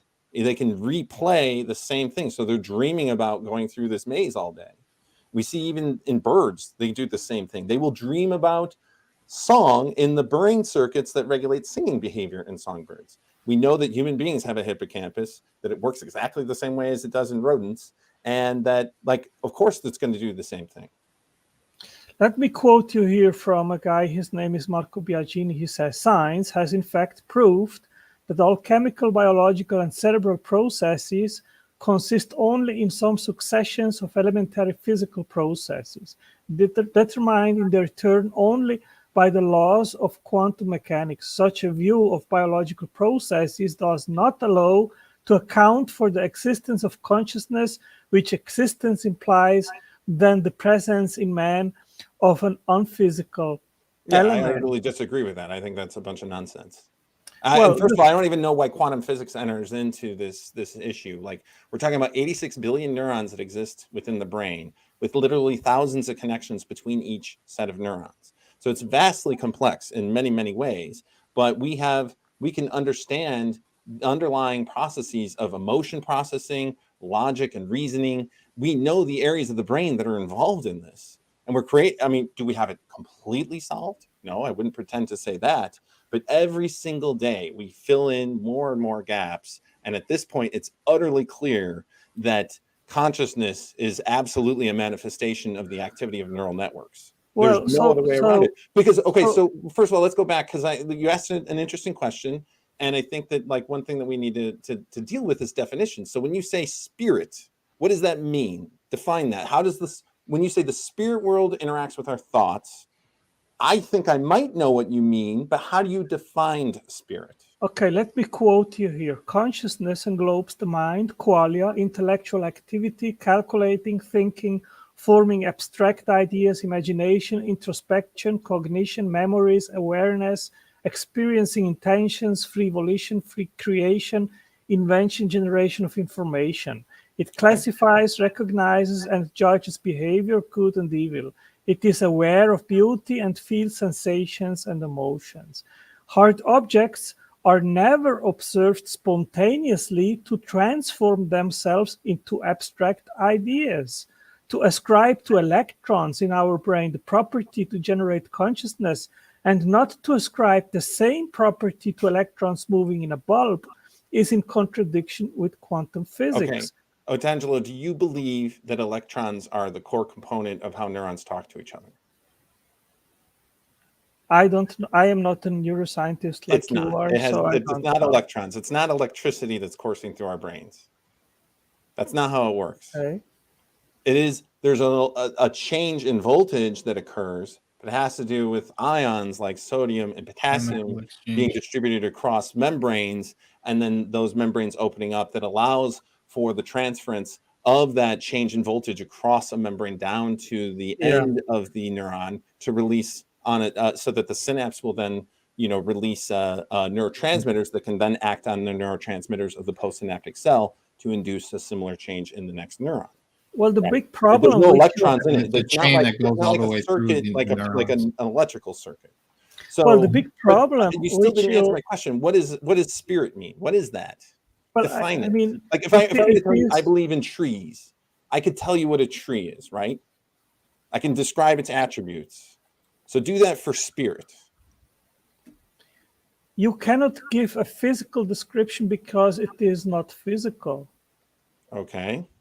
Yeah, so I'd say like maybe your essence. If I had to try, maybe like your essence, your being. You're just using concepts. Like that doesn't tell me what it is. Well, this is a philosophical question, which has been saying spirits. So where in the brain does the spirit interact to allow me to vocalize, for instance, right? Because presumably I'm using my consciousness to create these thoughts and vocalize them through my speaker that is now going through your headphones. So where is that intersection? Because I know that there are muscles that are under control of neural circuits that I actually know quite well because I have worked on the neuroscience of vocalization and learning.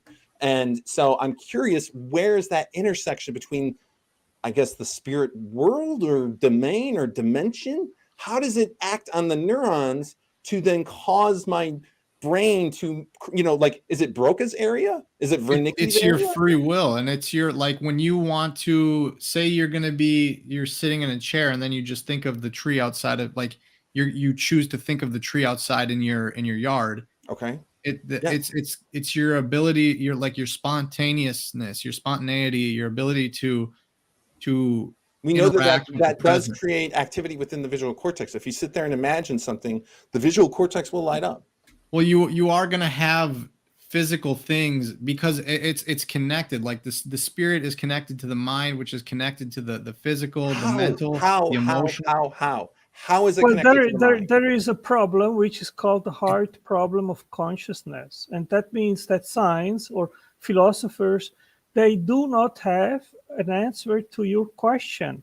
So it is open. I cannot answer it, and nobody actually. It's speculation. The how is speculation. Maybe it's not spirits. Maybe it's gremlins or leprechauns. Maybe there's a gremlin that's invisible that is controlling my thoughts using let's gremlin fingers. So what would there be in terms of like we could just make image of who might be at the works behind this? Like, would there be any particular image? Well, there is something called a Baphomet, which is a goat head on a human body, represents transhumanism and everything.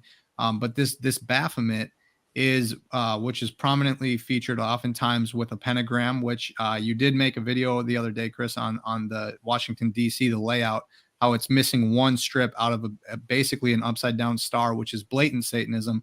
That upside down star represents the chin of the goat, and then the two horns are the upside down 2 points of the star. It's supposed to look like a goat head, so Satanists will overlay this goat head on top of this pentagram.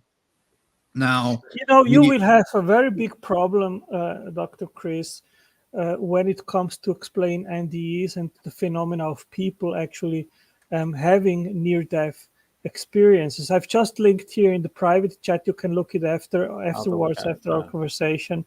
But there are people which invest their entire life to investigate these phenomena, and there are very good books. And you cannot just say, well, it's a hallucination. There are reported cases of clinical death, and these people, they report when they come back that they have gone to other rooms far distant from their physical body.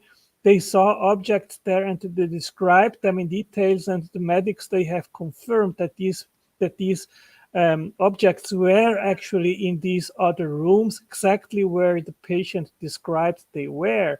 So this demands an explanation. And we are not talking about one or two cases. We are talking about hundreds, thousands, 10,000s of cases of people who report they had NDEs. Some have seen Jesus, some have seen heaven, others have seen hell. So this is one of the strong evidences that a spiritual realm exists. And I mean, you can just ignore it and say it is just hallucinations. But if you have so many reports, then you do better to actually take that especially serious. If they have that level of accuracy of describing objects in the nearby room. And honestly, I think a lot of that kind of testimony is, I would have to question the motivations of the people who are making some of that testimony. Because there are plenty of other people who have like died, but they didn't have any sort of near-death experience, and then they just woke up, right? Like, it's not like a consistent thing. So I want to go back to like sort of consciousness and how that manifests in ourselves, right? I believe, my opinion is that consciousness is a large part of it is an emergent property that comes from the fact that we have a highly interactive set of language circuits in the brain. So there was a neuroscientist in the late 1800s. His name was Wernicke, and he was working with patients who had a certain kind of stroke that resulted in aphasia. Aphasia is, basically the inability to speak properly. And this is an example of what's called fluent aphasia, and sometimes called Wernicke's aphasia. So this is a patient who has a stroke. Hopefully you'll be able to hear it. Let me know if you can't. I have this open in Edge, so I'm hoping this will work. So we're going to look.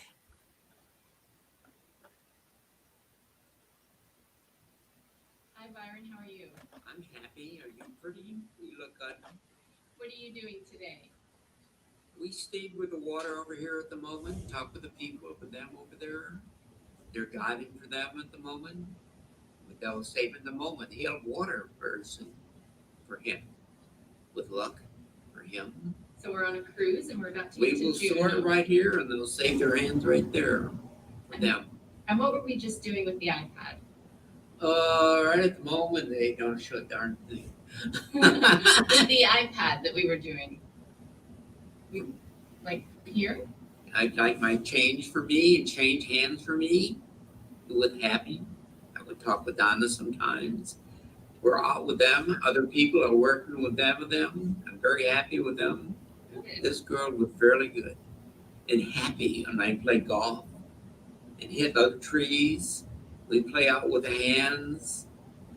We save a lot of hands on hold for people, for us, other hands.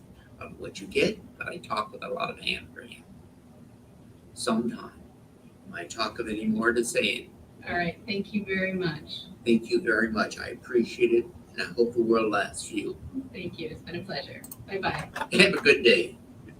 Okay. Hopefully you were able to see that. Yep. So what are your thoughts about this? Do you feel that Can you this, tell us your name? Oh, crap. Hold on. And Mike, when was your stroke? Oh, wait. Actually, you know what? Let's watch this. This is another good one. Okay. And Mike Caputo. And Mike, when was your stroke? I was 7 years ago. Okay. And what did you used to do? Worked Autodesk, seven sales and worldwide, and very good. Yeah. Okay. And who are you looking at over there when you turn your That's head? my wife. Okay. And why is she helping you to talk? She's a speech. So you have trouble with your speech? Yeah. And what's that called? Aphasia. All right. And so why don't you work now? I do. And what do you do now? Voices of Hope, aphasia. And what is Voices of Hope? Peterburg, and Dr. Hinckley, and myself, founder for me, and I members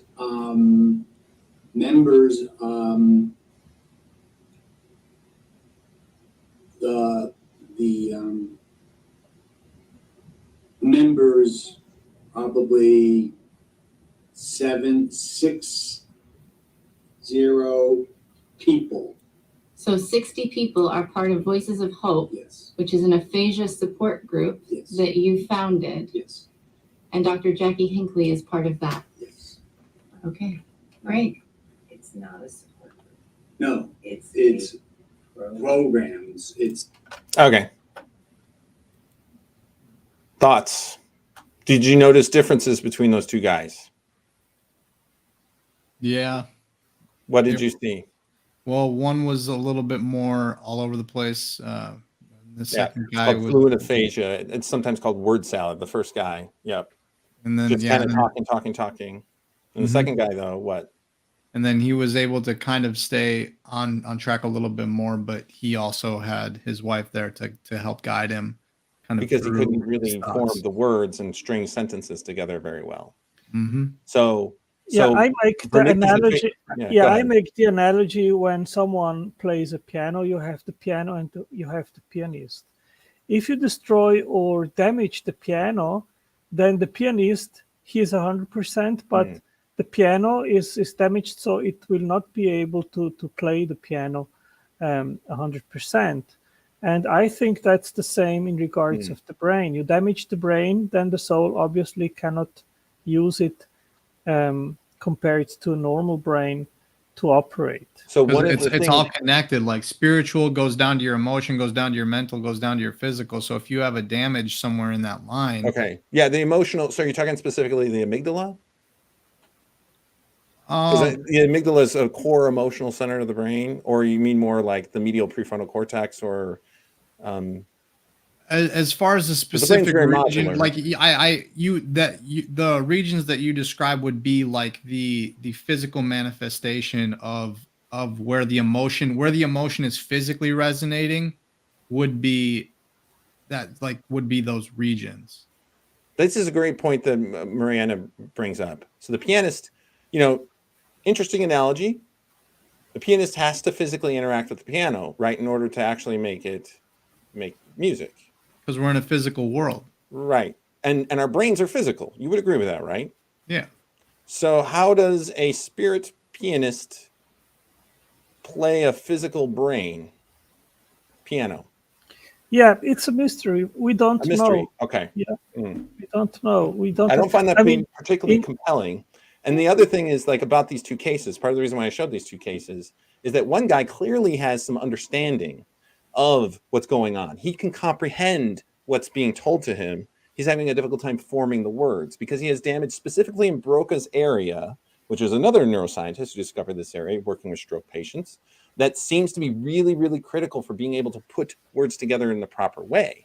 The Wernicke's area patient in a different area of the brain that's highly connected to Broca's area, but a separate area of the brain, most closely to like the junction of the parietal, occipital, and temporal lobe is where the Wernicke's area is located. That's where that person had damage, and that it results in comprehension deficits. So the person cannot comprehend anything that's being told to him, nor can he comprehend anything that he's saying, but he still has an intact Broca's area, so he can string the words together and they're just kind of flowing out because none of it actually means anything to him. And it's really kind of sad with Wernicke's patients. I mean, both are very sad, right? But with Wernicke's patients in particular, they're completely lost. They have absolutely no understanding of who they are or where they're going or those kinds of things. Yeah. So I suppose in your analogy, that would mean that that's a pretty core part of the piano that's been broken. So Dr. Chris, let me ask you this. Yeah. This is from Michael Egnor. He asks here, the brain can be cut in half, but the intellect and will cannot. The intellect and will are metaphysically simple. How would you respond to that? Well, there's actually some really interesting things about split brain patients. So you're talking about cutting the corpus callosum so that we can deal with patients who are struggling with epilepsy, grand mal seizures. So if you cut the split brain patient, so you cut the corpus callosum, now you prevent neural activity that can maybe caused in one part of the brain spreading over the entire brain. So if you slice down the corpus callosum to split the brain, now interesting things start to happen, especially around language. In fact, I can find some slides about that. There's people who have had their brain split in half, and then they're able to do something with their left hand using the right side, and their right hand using their left side. They're able to draw so that's not exactly where the decussation occurs within the nervous system. That's actually more in the medullary pyramids in the medulla.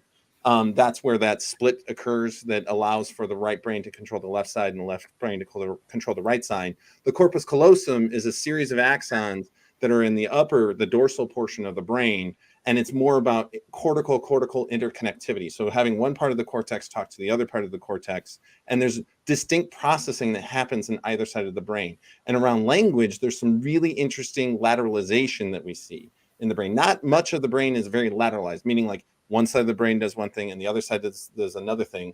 But what we find is that most of the specific rules of language comprehension is mostly controlled on the left side of the brain in most humans. And then the right side actually has a lot of the emotional salience of what we can observe of language. So intonation, what we call prosody, which is putting emotion into our language, that's generally regulated by the right side. So people who have damage on the right side, they tend to not have major speech deficits.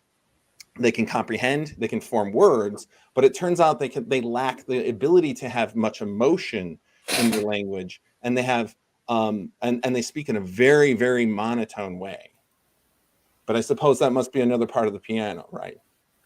Let me quote you this here from Jon Lief. I can give you the link afterwards. The fact that OBEs can be stimulated in the laboratory clearly demonstrates that the sense of I, the self-identity, can be separated from the body consciousness. Studies of body maps are also consistent with this view because they show that body consciousness is constantly changing through neuroplasticity. Therefore, ultimately, the sense of self is independent of the body sense, although normally extremely associated with it. The sense of I or identity is also ordinarily very attached to the self-perceptions involving our professions, families, and other strongly held beliefs and feelings. Okay. I'm not entirely sure I follow all of that, but so I teach a class on neuroplasticity, so I can comment a little bit about the role of neuroplasticity and how it can shape enormous aspects of our output. Generally, the brain is largely static. It doesn't actually change too much. it ages, it gets bigger. You lose most of the most number of synapses that any one of us will have is at about age 6 to 8 years old, and then you will lose your synapses as you get older. The brain continues to get bigger up until about age 25. And interestingly, almost every single neuron in the brain is born by the time you are 18 months of age. So there's enormous limitations to the capacity for regeneration in the brain. There's only one exception to that in the human brain, which is the hippocampus, which is obviously, as we've already discussed, critically important for encoding episodic memory. So this is where I'm showing the corpus callosum. So this is how one part of the brain will talk to the other part. So these are white matter tracts, which is what axons are. And in some epilepsy patients, they have to slice through that corpus callosum to break it. And this is showing like the distribution of like how the brain is largely split. This is true for the visual system. It's true for, our motor control, our somatosensory input. But with split brain patients, what we find is that if they are asked to read words or touch objects on the left side of their body, that means that the left side of the body is seeing the word, the right brain part of the brain is seeing the left side of the body, okay? And that some of that information obviously needs to get to the language centers, which is located on the left side of the brain. But if they're a split brain patient, that information that gets into the right hemisphere cannot get to the language centers, and they don't think that they even see an object, nor can they even feel. They don't see an object and they don't feel it because they cannot articulate it, because that information cannot leave the right hemisphere, the visual system or the somatosensory system, and get over there. So this is an illustration of how this works, right? So in a normal individual, if the object is over here, the patient, is supposed to be looking with their eyes, the gaze would be on the left side of their visual field. So it'll be located in the right side of their visual cortex, the right cortex. That information has to cross the corpus callosum to get to the language centers so the person can articulate that those things exist. When you have a split brain patient, that information gets to the right cortex, but then they're completely ignorant of the fact that they have anything in their left, or that they can see anything in the left side of their visual field. Now, if you switch it, if the information is now on the right side of the visual field, well, that information gets to the left cortex, which is not going to be blocked because you don't have the split corpus callosum, which means it has access to the Broca's area, and then they can articulate that this exists. So I'm kind of curious, like, is this trying to figure out where the piano is and exactly where the spirit part comes in? Well, the entire part here is the piano, and as I said, the spirit part, it so is like the not B1, physical. Okay. And so where does the spirit part come in? That's what I'm trying to figure out. Is it at Broca's area? Is it Wernicke's area? Is it the visual? Well, this is science. So this is in the natural realm. So trying to I think that trying to put it to a supernatural spirit, that is that's admitted that is something that is on faith, and that is not something that we can scientifically determine. Right. Yeah, you can't put it on a graph. You can't even describe what spirit is. What does that mean? Yeah, but if you come down to the bottom, what we try here to elucidate is this: is there effectively two components here, a spiritual realm and a physical realm, or is it all physical, right? Mm-hmm. And presumably the interaction place is in the brain, right? Yeah. And if we just try to find out by what we are doing now, we will not get anywhere, because science doesn't have an answer to that question. We cannot answer it. I cannot answer it. I can just give you what I believe. I am a dualist. But if you ask me, well, how do you know? I cannot answer it. I just know that the interaction works. I know that I can think about moving my arm, and that interface works. But how it works, I don't know. Right. Like, is it at the molecular level? Like, is there a spirit channel?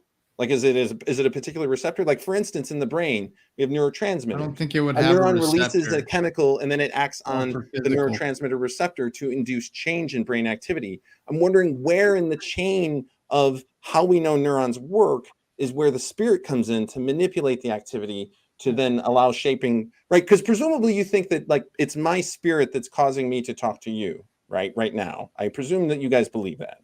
Mhm.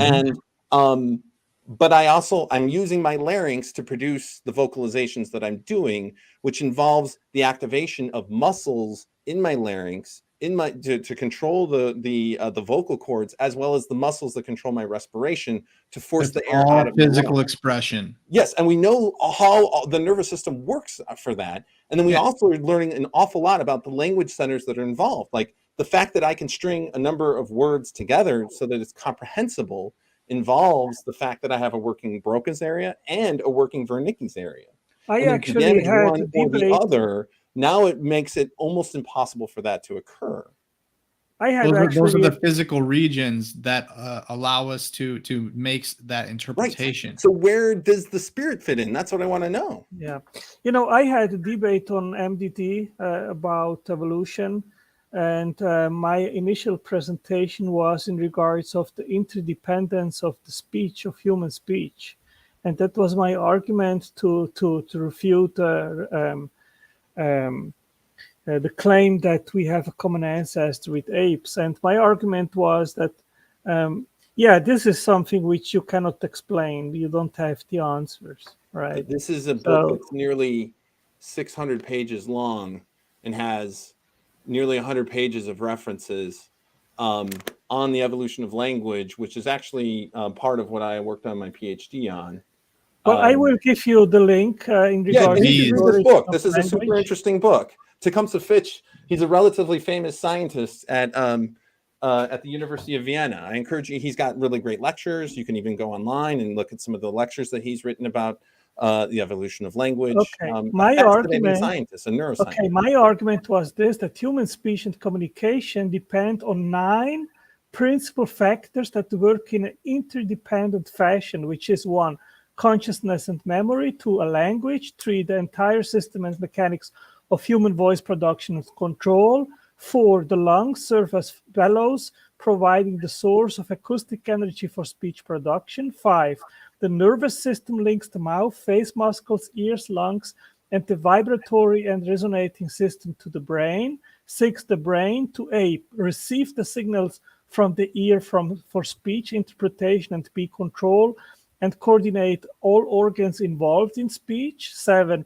the ability to the expression of emotions through the face and body gesticulation; 8, muscle actions in the head, neck, chest, and abdomen precisely coordinated by the brain; 9, audition through ears and receive the sounds; and 10, the 4 processes used to create speech: respiration, phonation, resonance, and articulation. From there, I go that this is an irreducible, interdependent, integrated, complex system where all 9 parts and organ systems play an essential role. The removal of any will compromise significantly or turn entirely impossible the ability to speech and communication. Since no, that's not true. I totally disagree with that. Yeah, yes, you're right that you might inhibit the ability to speak, but not communication. Anyway, sign language, right? In fact, there's an entire chapter in here about sign language. So I really encourage you to look at that. Like that's still communication. It's a highly advanced, completely independent of speech. Humans are very smart and can put together other forms of communication. Of course, right. You can write as well, right? Yeah. Yes, but the core argument. The deaf can communicate. There's no doubt about it. Yeah, the core argument is that you have interdependence and irreducible complexity in many biological systems. Well, you brought up the nervous system, right? And you brought up also the channels in nerves. And I have here, I can put you the link, there are 4 essential channels in neurons. If one is missing, nerve cells and neurons cannot operate and create action potentials, and there would be no multicellular organisms on Earth. No, essential means they are irreducible and interdependent. There's more than 4 channels. Well, that is literally thousands of channels on any one neuron. Yeah, but I am talking about the types. That doesn't mean that it's now no longer going to be able to communicate. Well, I am talking about the types of channels. Oh, the types of channels, right? And as if we know that there are any sort of designed, human designed, versions of human designs that have like thousands of copies of the same exact thing that is completely more or less just somewhat random across cell from cell, and in fact that it ends up replicating, and you can come from a single, like this is not like a design system in any sort of stretch of the imagination. Well, irreducible complexity is one of the main horses of intelligent design, that in order for things, biological complex systems to emerge, there are features which had to come and be merged together, because one has no function without the other.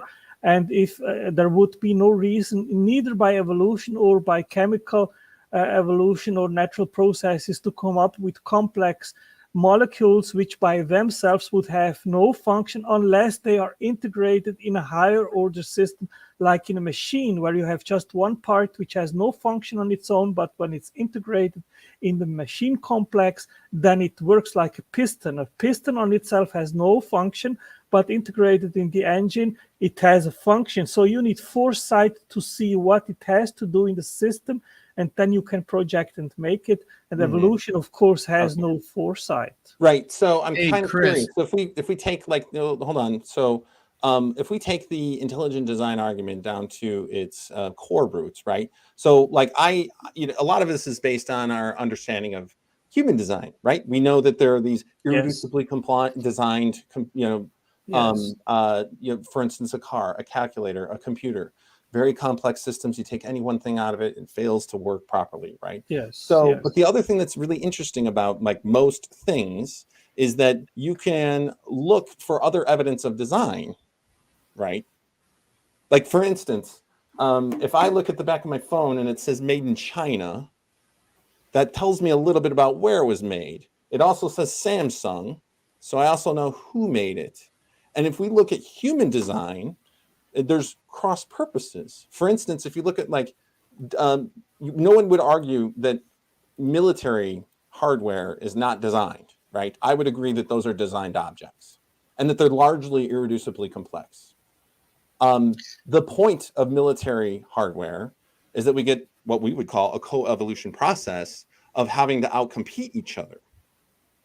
Let me quote you here from Herschel. He says, if the analogy of two phenomena be very close and striking, while at the same time the cause of one is very obvious, it becomes scarcely possible to refuse to admit the action of an analogous cause in the other, tough, not so obvious in itself. So if you see a factory, a man-made factory, then you will immediately recognize that was made by someone intelligent, which had a purpose, a goal. Multiple people, right? Chris, were you talking about military, like making one plane versus another plane? Yes. And which one is For going to instance, like anti-aircraft weapons versus, say, airplanes.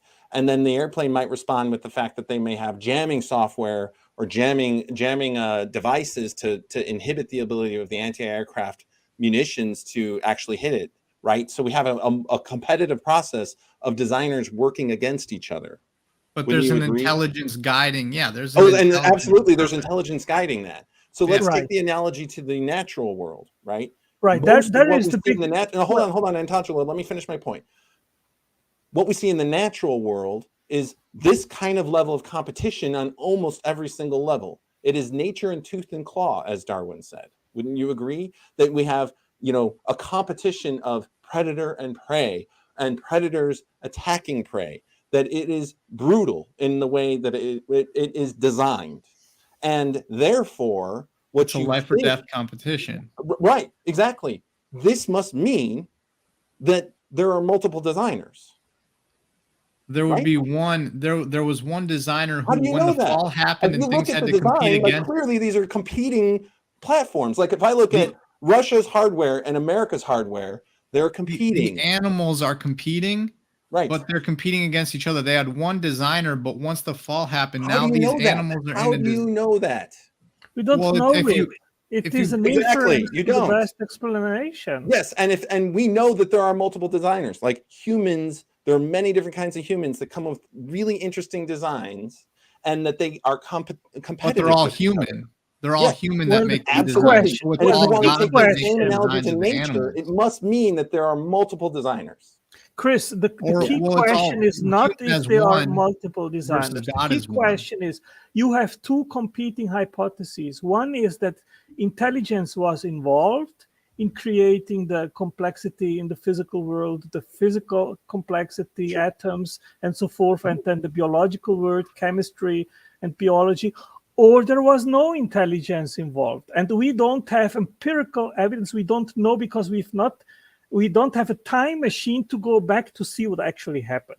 No, So we can only look what- at the evidence that we have now. So what Right. we can do Right. is You we can can use make observations and then interpret and Exactly. use it as your exactly. evidence. So And if we're what going to is draw the the cause? analogy and we look at nature to see what does that design look like, it Exactly. screams multiple designers if you take anything, because there's a coevolution process within nature of the exact kind of coevolution process that we see within human design. What if God knew that we would fall and that animals would have to compete against one another for life?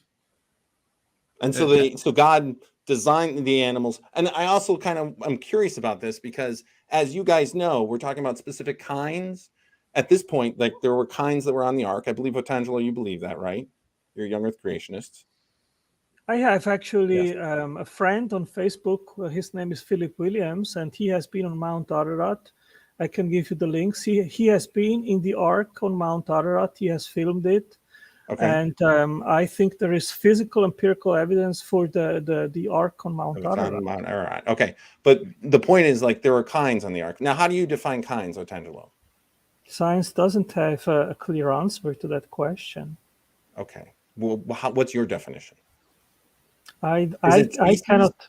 Well, I don't have an answer to that question. Okay. So, like a wolf, like, is that a kind? Well, what I know, well, I mean, in a very superficial sense, not in a scientific sense, I know that cats are not dogs, dogs are not elephants, Sure. elephants are not bacteria, viruses are different. So we can But make is a bush that dog and a distinction. Maine wolf, are they separate kinds?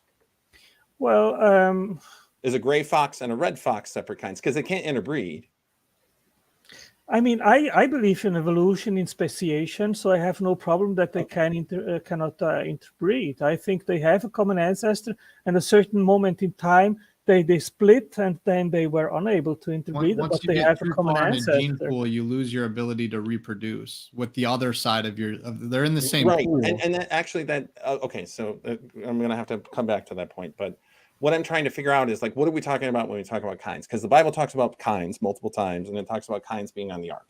And so what I'm trying to figure out is, if we were going to look at the evidence as we have it today, how do we know what kinds were on the ark? How God defines the word kinds, when he's talking about kinds, it's going to be any man trying to say what a kind is versus what God said that a kind is. So none of us can speak for God. What God decided what a kind was and sent to the ark, that was his decision. Like the Bible, I think, calls whales fish. So there's different wording and terminology used, and as things change and as times have changed from back then to now, like we call things differently, we classify things differently, and so it's any one person could, I mean, you could ask 20 people how do you define a kind or a species, and they're going to give you 20 different answers. Like it's going to be it's something that does have very I disagree blurred. with that. I mean, yes, there's some debate around the species concept, but I think in general science has a reasonably good estimation of what species kind of means, right? There can be argument about that, but when I hear creationists talk about kinds, there's like no rhyme or reason to it. So it's really hard to understand even what we're talking about. Like when Noah says that we had kinds on the ark, like what kinds are we talking about? Because, like was every single species on the ark, the ones that are existing today and the ones that we know that were extinct? Like, Otangelo, I assume you believe that dinosaurs were on the ark, right? Yeah, probably some smaller dinosaurs. Smaller That's ones. possible. Like how many kinds do you believe were on the ark?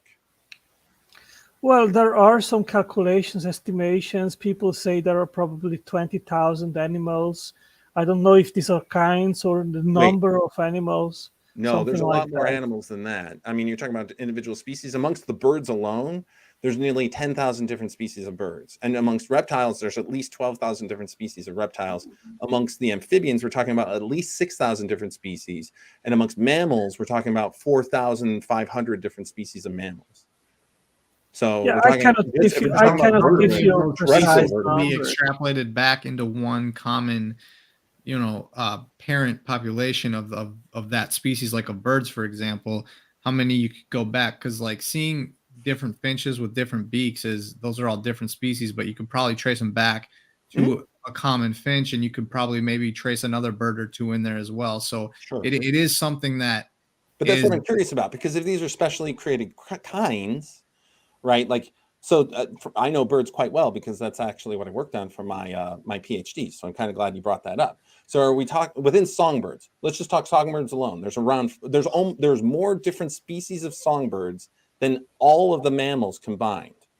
And so does that mean there was a single kind of songbird on the ark, or were there multiple kinds? Because we also have different groups of different kinds of songbirds, right? We've got the ambezerids, the finches, as you mentioned. Well, even if you had one type of songbird or a multiple, like if there were a couple or one, then you would still have the ability for over time for these, because of like the depth of the gene pool and everything, you would be able to get a diversity of expression. So hold on, depth of the gene pool, because you're talking about pairs, right? How can you have a depth of gene pool if you have two animals, a male and a female, that only have, you know, pairs of chromosomes within them, right? You only have the possibility of 4 different alleles within any one gene across the 2 pairs that are there. Do you understand what I'm saying? Yeah, but then you pick up mutations and things. You can get mutations and things that might alter color expression or the striping of your fur. Like you can get these things that over time would lead to changes that, you know, now you have different color feather on the bird on one side, or its beak is a different color because of mutations. Right. And so you're saying that there were these beneficial mutations. They're lateral. I wouldn't say beneficial. Not only mutations, but you have the spliceosome, and you can split the proteins to have different kind of protein species, and you can have adaptation through that different environments. So I believe there was evolution.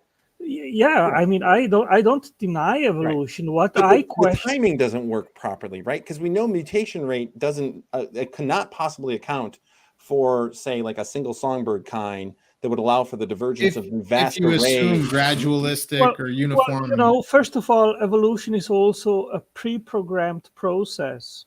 Okay, and we pre-programmed process. You're saying that the designers did that? Change in population would be a feature used by these multiple designers that were designing these different systems, that they had some pre-programming that they must have done, and then the 2 individuals that made their way to the ark, they were the specially picked ones that had all the special neat bits and pieces that they needed, so that all the descendants from those pairs of different kinds that were on the ark would have all of that preloaded, pre-evolution loaded. How can you possibly get that from, you know, a single pair of organisms? Well, creation also does use catastrophism as well. Like going. Well, I get that, but like it still doesn't make any sense. It's a monumental. Well, first of all, probably it wasn't just one pair. Maybe he had more than one pair. But the Bible makes it pretty clear it's just a single pair of animals. You know, unless you're talking about the clean animals, which is 7 pairs. Yeah, I mean, I really don't have an answer. Is this another part where you're a little bit not so literal? But what we know is that speciation can happen very quickly in just a few generations. So I think that is not the problem. What I disagree with is a universal common ancestry. We know that viruses do not share a common ancestor. They are polyphyletic, which is already a big problem for naturalistic explanations. And obviously, I don't agree with the tree of life. I don't think that we all share one universal. Like, for instance, you don't believe that, like, for instance, the wolf kind or, say, the dog kind shared a common ancestor with, say, the bear kind or with the feline kind, right? Right. Yeah. Yes. Despite the fact that their genetics are very, very similar to each other. Yeah, I don't know where the boundary is. That is, I think, a big problem for science. Not for science. Like, I think that's not a problem for science, but I guess for creationism it is. Yeah, I mean, I know that there are many things where there is no clear drawing line. This is this species. This is the other species. So. I mean, it's really actually quite clear. Yeah. All right. Because there's a lot in God's design that allows for a lot of expression of a lot of different size, length, femur bones, or the positioning of the phalanges or anything. Like these are all because God designed pretty much the entire spectrum. Evolution would have the ability to lay things out in a certain way that make things look very gradual. If can I jump real quick to something though? Sure. That I wanted. So when you asked about like what is the spirit, or like how do you know there's interaction with the spirit, kind of something that I was thinking about it was maybe like theme. Is there a theme to any particular expression? Like do we see common symbols or anything like that? And so I was can I share my screen for a sec? Oh, sure. Go ahead. Put it up here. So let's see.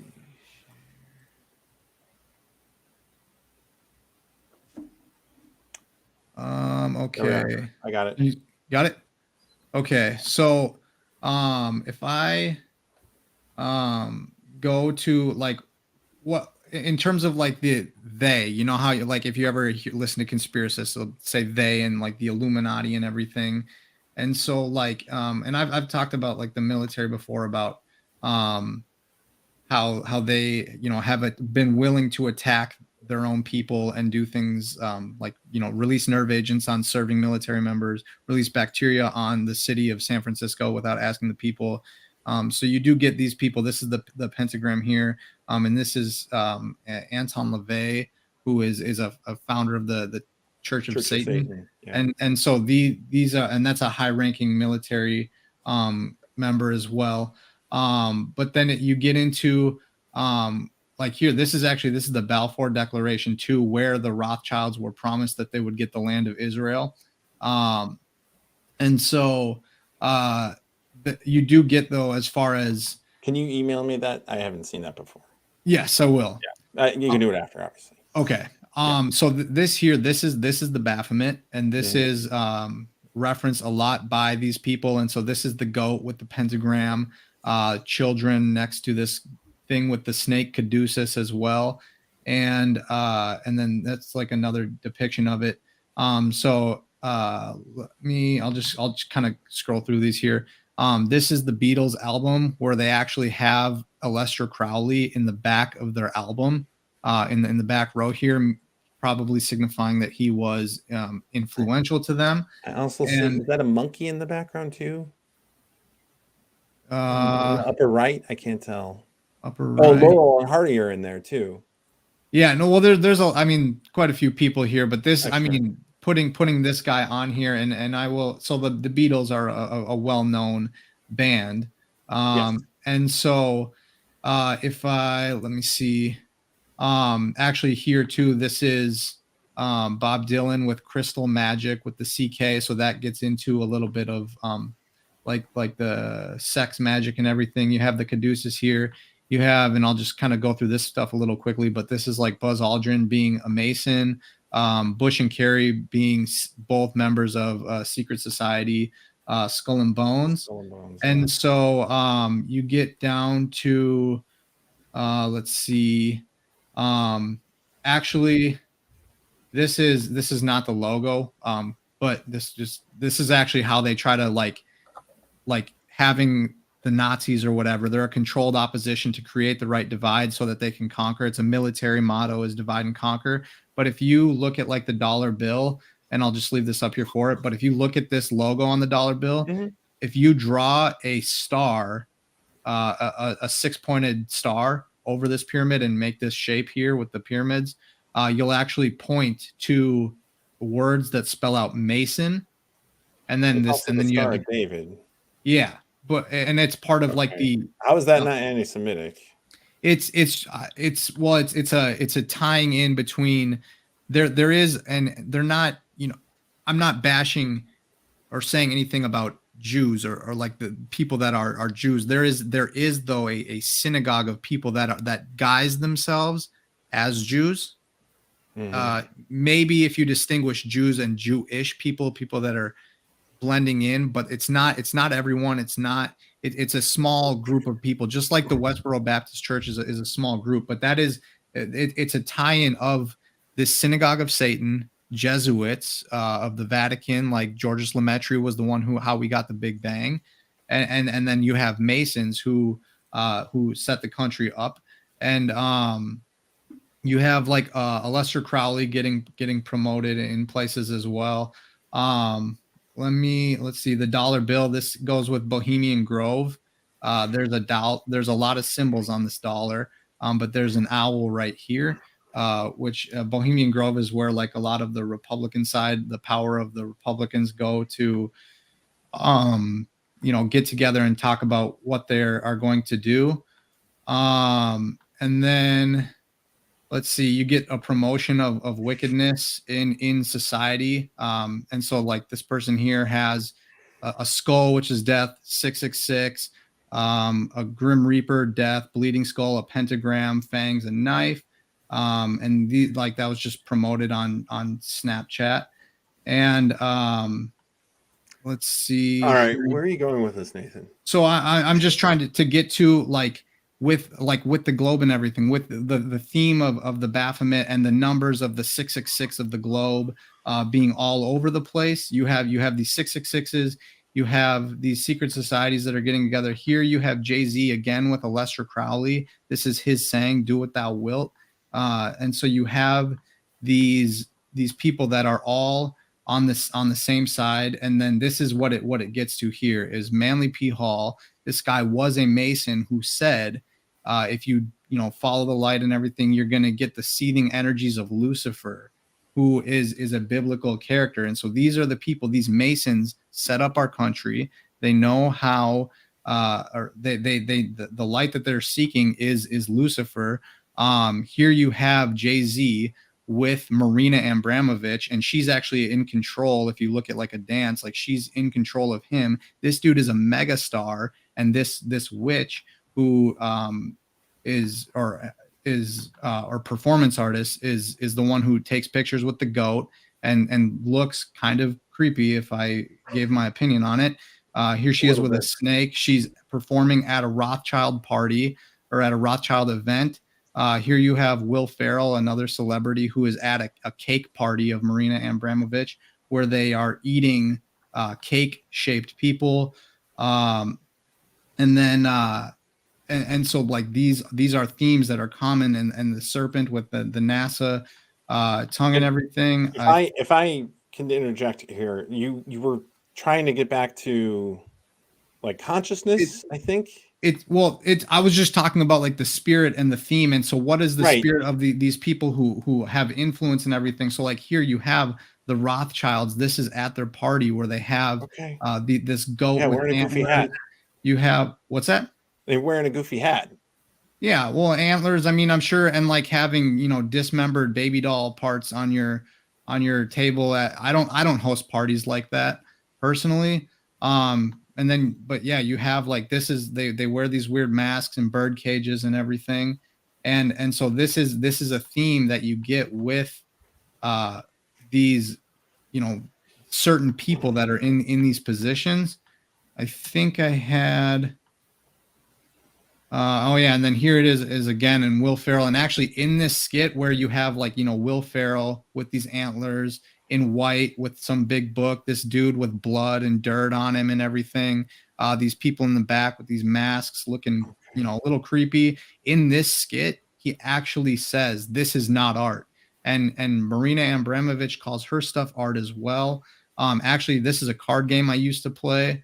It's called Yu-Gi-Oh! And here they literally gave him a deck, Aleister the Invoker, Aleister Crowley. His book, his whole, like the theme of this deck is to do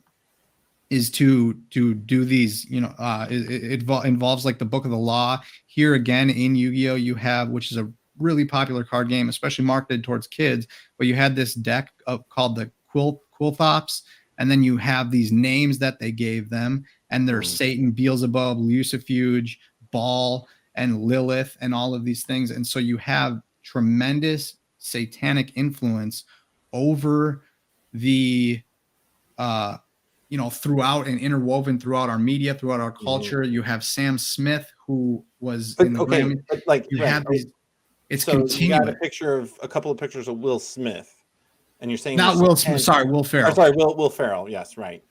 Will Smith is a Scientologist, which I suppose is a completely different topic. Yeah. But so we're talking about Will Ferrell, the Satanist. Atangelo, do you have any opinions on Will Ferrell? Like, are you a fan of his? I don't want to accuse, but that's some creepy stuff. I would never get down a like pretty that. weird picture of him wearing that weird. Yeah, hat. I don't know this guy. Okay. Okay. Yeah, well, But, he's got some pretty funny movies. You might want to check it out. He was on Saturday Night Live.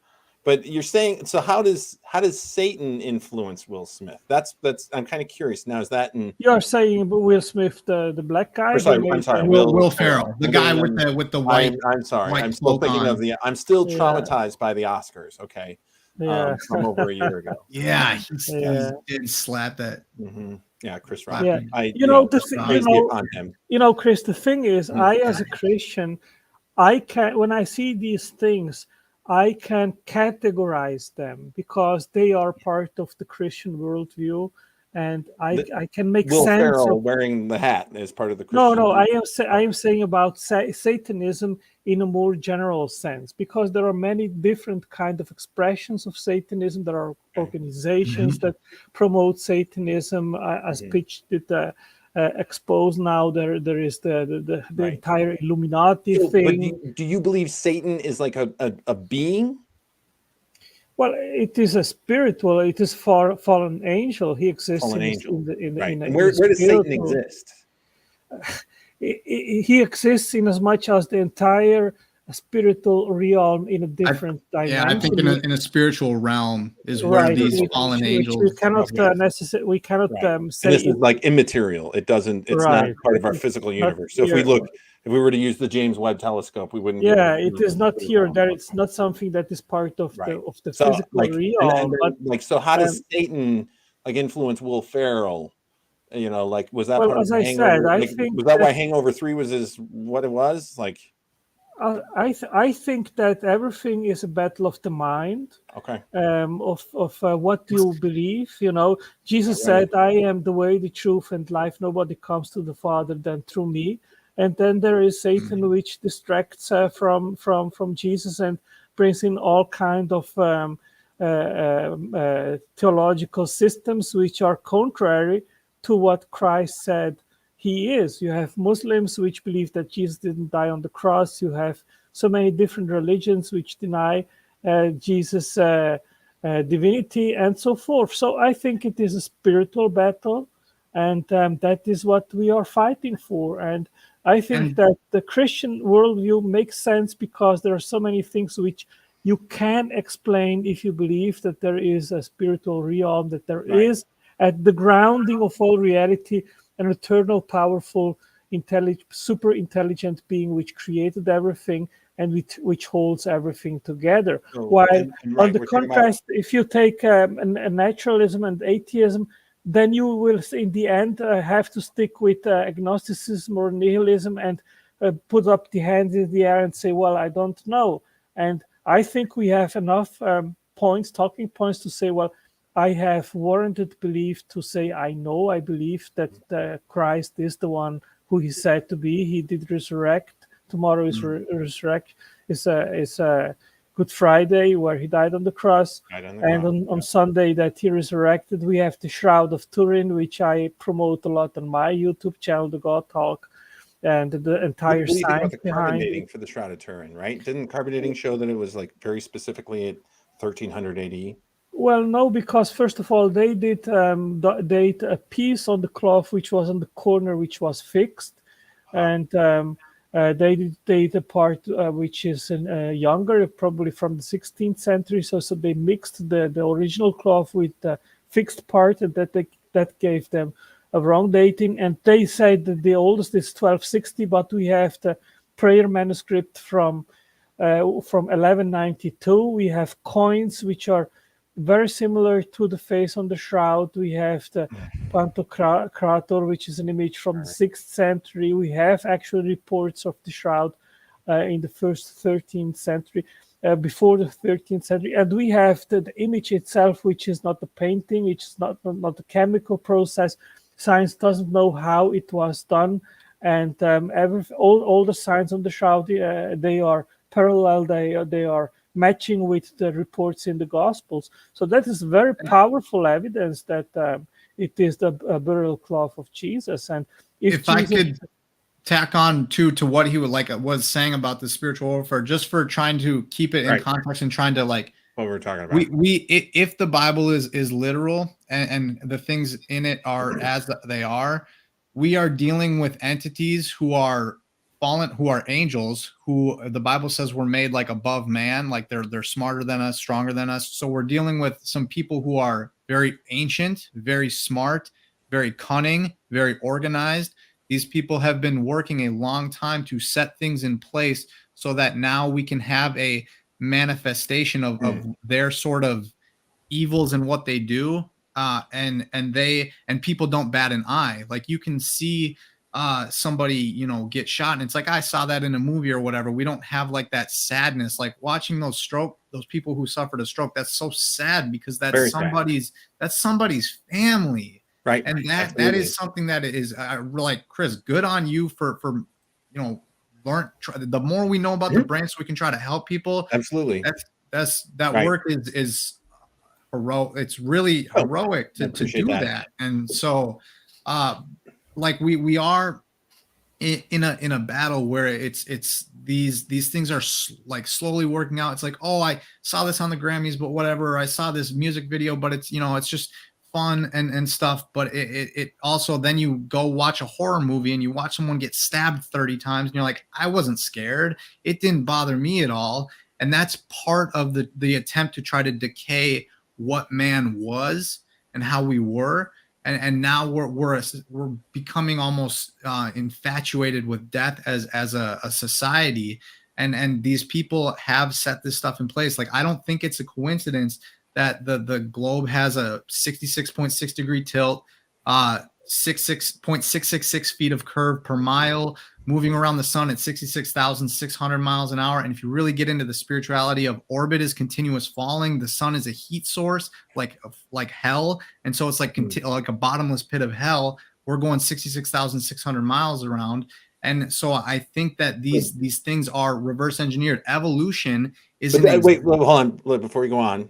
Interesting that I suppose the devil uses imperial units, right? So miles and not kilometers, because it would be different than kilometers. Yep. And I think America is a very significant piece of the end times of Mystery Babylon. So I get that, you could say that too, because you can numbers, people can say you can say anything with numbers, but like those are the stats that we're given. And so I think too, like evolution, if you look at the account of evolution and what the Bible says for creation, they're the exact opposite. Like we're evolving from nothing, or we're descending from the all, from the creator, from the most high. The creator made us from dust, right? Yeah, that's a similar men, and then women were the first woman was fashioned out of his rib. Now, yes. Atangelo, do you take that to be literal or figurative? I take it as literal. Now, what I think wait, hold on. Great. Explain that to me. How did, which was the designers are we talking about here? I suppose it was it because you mentioned the Trinity. Was it the Holy Ghost, or which one went into Adam and plucked the rib out, which presumably would have XY chromosomes, and then converted it to be XX? Like, did he sit down explain how that happened. Okay, the Bible speaks in the process of I don't know. So he manifests as God Father, God Son, as Holy Spirit. So I think that all three persons, they were present in the creation act. Now, what I think is interesting in interacting with atheists is that they commonly ridicule these things. They talk about talking donkeys, that God used magic to create, that he made a female from the rib of Adam, and so on. They ridicule this. It is magic, right? Like, that's magic, isn't it? It would be a miracle. It would be like if you could different than magic? chemicals together. Well, in a you beaker, can talk and then it. You can. you can describe it as magic, but I would describe it as God's power and information. He used words, which is information, and that's basically what we see. The genome is full of information. The epigenome is full of information. There are over 50 different epigenetic languages in the cell. So life is basically information, and the question is, of course, where does that information come from, especially exactly. when That's what I'm life asking. started? So, like, how did God take the male rib and turn it into a female body? Okay, if I cannot answer you, does that disprove that God was involved? No, in I'm not asking. I just want life? you to give me a plausible I don't mechanism. know. I don't know. Yeah. Now you have a competing explanation, which is that it is just a natural, non-intelligent explanation. But the thing is that if you actually dive into the science of the origin of life, abiogenesis, then you will see that scientists, those which are really working in the field, they admit they don't have even a working model to explain not only the origin of the basic building blocks of life, but true. how do you, yes, it is true. They have no working model for how the basic building blocks come. Really, not only, they can't get close to assembling a cell. Not only the basic. They have a working model. Absolutely, there's lots of working models. Well, I know. I am saying the working model to go from the basic building blocks to a fully self-replicating living cell. There is a huge gulf, which they don't know how to breach that gulf. Sure. There's actually I would agree that there are gaps in some of the theorizing, and it's difficult when you're talking about something that's on the molecular level, events that occurred, on the evolution scale around 4 billion years ago. Well, it's not about evolution. Those you have those only evolution. Right. You have only evolution. An evolution proponent believes that the Earth is older than 6,000 years, and we think that it's more around. Would it be magic if it's something we've never abiogenesis would have occurred about 4 to 3.5 billion years ago, the and there's no question fossil is not record the for that age. kind of thing. The question is not the age. The issue here is that you cannot use evolution to explain the origin of life because you need of course, I would agree with that, because you have to have a replicator. Evolution, it's a continuum. I'm talking about the Abiogenesis is the evolution start time of scale, evolution. right? That as an evolution proponent, unlike young Earth creationists, I believe the Earth is older than 6,000 years old, and I believe that it's actually more on the order of around 4.5 billion years old, and that abiogenesis must have kicked off somewhere between 4.0 and 3.5 billion years ago, because by around 3 billion years ago, that's when we start to see stromatolites, which are these single cell organisms in the oldest rocks. That's what we basically see for around 1.5 billion years, until you get to the Ediacaran era, which is around 600 million years ago, when we see the first evidence of multicellular life. Now, the genetic evidence would indicate that multicellular life, or at least the origins of the different phyla, was actually even older than 600 million years ago. But that might have been not preserved in the fossil record as multicellular life, or they just may have been single cellular, and we don't have a record of that, right? A fossil record. You have in reality problems in all these stages. You have problems to go. Not really. I don't think that there are substantial problems. There are things we don't know, which as a scientist, I'm okay with that. Like, that means that there's more work to do. And we're okay. Right? I'm the thing okay is, not you knowing can how always God say made you Eve out have of Adam. more work to do, but a creator never gets into the doors because you excluded a priori because you say it's not science. But what do you do when you arrive at the limit where you have no explanation, where you have to say, well, we are at that end because natural explanations, they are not sufficient? Then you will still say, well, we just don't know, and science is working on it, and one day it will explain. I'm okay with that. But I don't need to have an absolute definitive answer for the origin of life. If you are to know that okay it with evolved, it, and to know that humans and chimpanzees had a common Chris ancestor. and Otangelo. Yeah. I have to get going. I gotta get up early tomorrow because I have a something for work. Same here. I've got some science I got to do tomorrow, and you and me have been going about two. I'm looking at the timer, 2 hours and 43 minutes. That is a lot longer than I anticipated, but actually, I'm really glad Otangelo came on. It's been fun arguing with you. You're a good debater, and even though we kind of get a little hot, I do feel like it's actually fun. I actually like doing this. I get the feeling that you do too, and so I kind of need to get going. So if you guys want to say something to finish up, and then I'll have something to say, and then we'll just end the stream. Okay.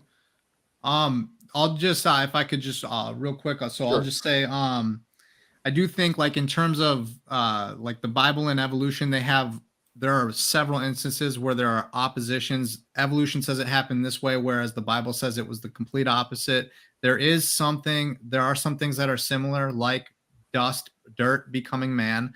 And I just wanted to say, I think if you take dirt to man, that on its head kind of sounds like face value sounds supernatural. So I think using a supernatural explanation here would be more logical. I think that if abiogenesis is ever shown, one, that would falsify the Bible because God didn't breathe into that beaker. Two, that would then mean that you do not need to believe that, not just from being completely fair about it. I think you have to admit, you do have to believe that non-life turning into life, forming into life, is a belief until you observe it, until we have the data to record it, recorded down that this is where non-life became living under natural processes. That would be that. Until then, it's a belief. And so I just wanted to, kind of say that. And then thank you both, Otangelo and Chris, for having me on again. It was, very respectful, and Right. Learned a lot again. It's kind of a theme, I guess, with you, or I suppose, yeah. I end up lecturing a fair amount, but I think you actually kind of enjoy it a little bit, which I appreciate. Definitely, so. I do. Yeah. So, cool. Thank you both for the conversation. And Otangelo, I just want to say, really, if you ever want to talk about the flat Earth with me, I'm happy to do it. Go into it with you. We should see a debate on SFT with you two guys about the flat Earth. That would be awesome. Yeah, I'd be happy to do that. But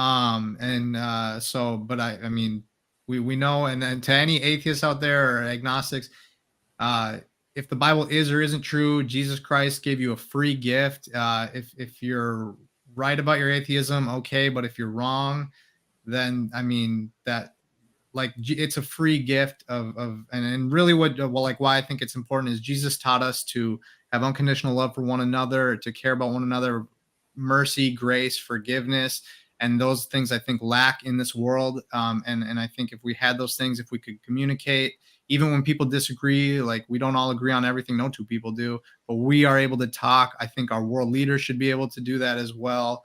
And we could, save a lot of lives. If you can send 10,000 people with weapons into an area, why not send them into an area with hammers and nails and build up, talk about things, be peaceful in our solutions, and treat one another right. And then we can talk about the science and how all this stuff works. But we gotta treat each other right as human beings, as equals. We're all special. We're all important. We all are unique. We all are loved and have loved ones. So I just wanted to kind of close with that. So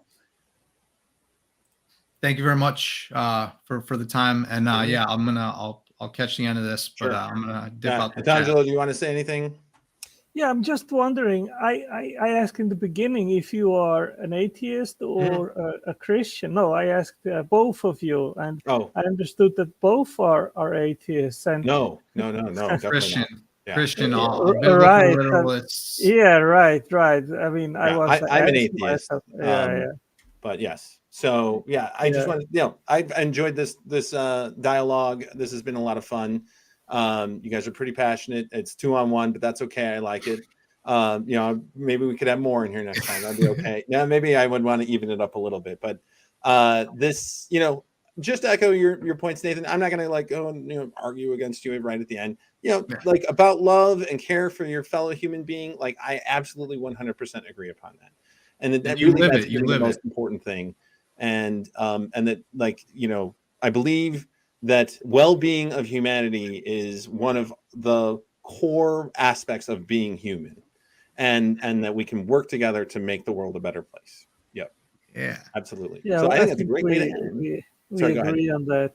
I've private. I don't want that to make it public. It is the book which I'm writing on, so you can have a look on that too. Okay. That sounds good. So the YouTube channel, is that the one link that you would want shared? Yes, let me also. I can link to my YouTube channel. And you mean the Facebook link, the last one? No, that's Facebook, and You have then a this Facebook, one yeah. here is my YouTube channel. Okay. I am also an artist. I've made an image based on the image of the Shroud of Turin, and I think I'm pretty close to have the rendering of how Jesus looked like, and you can see that on my channel. So thanks everyone for watching.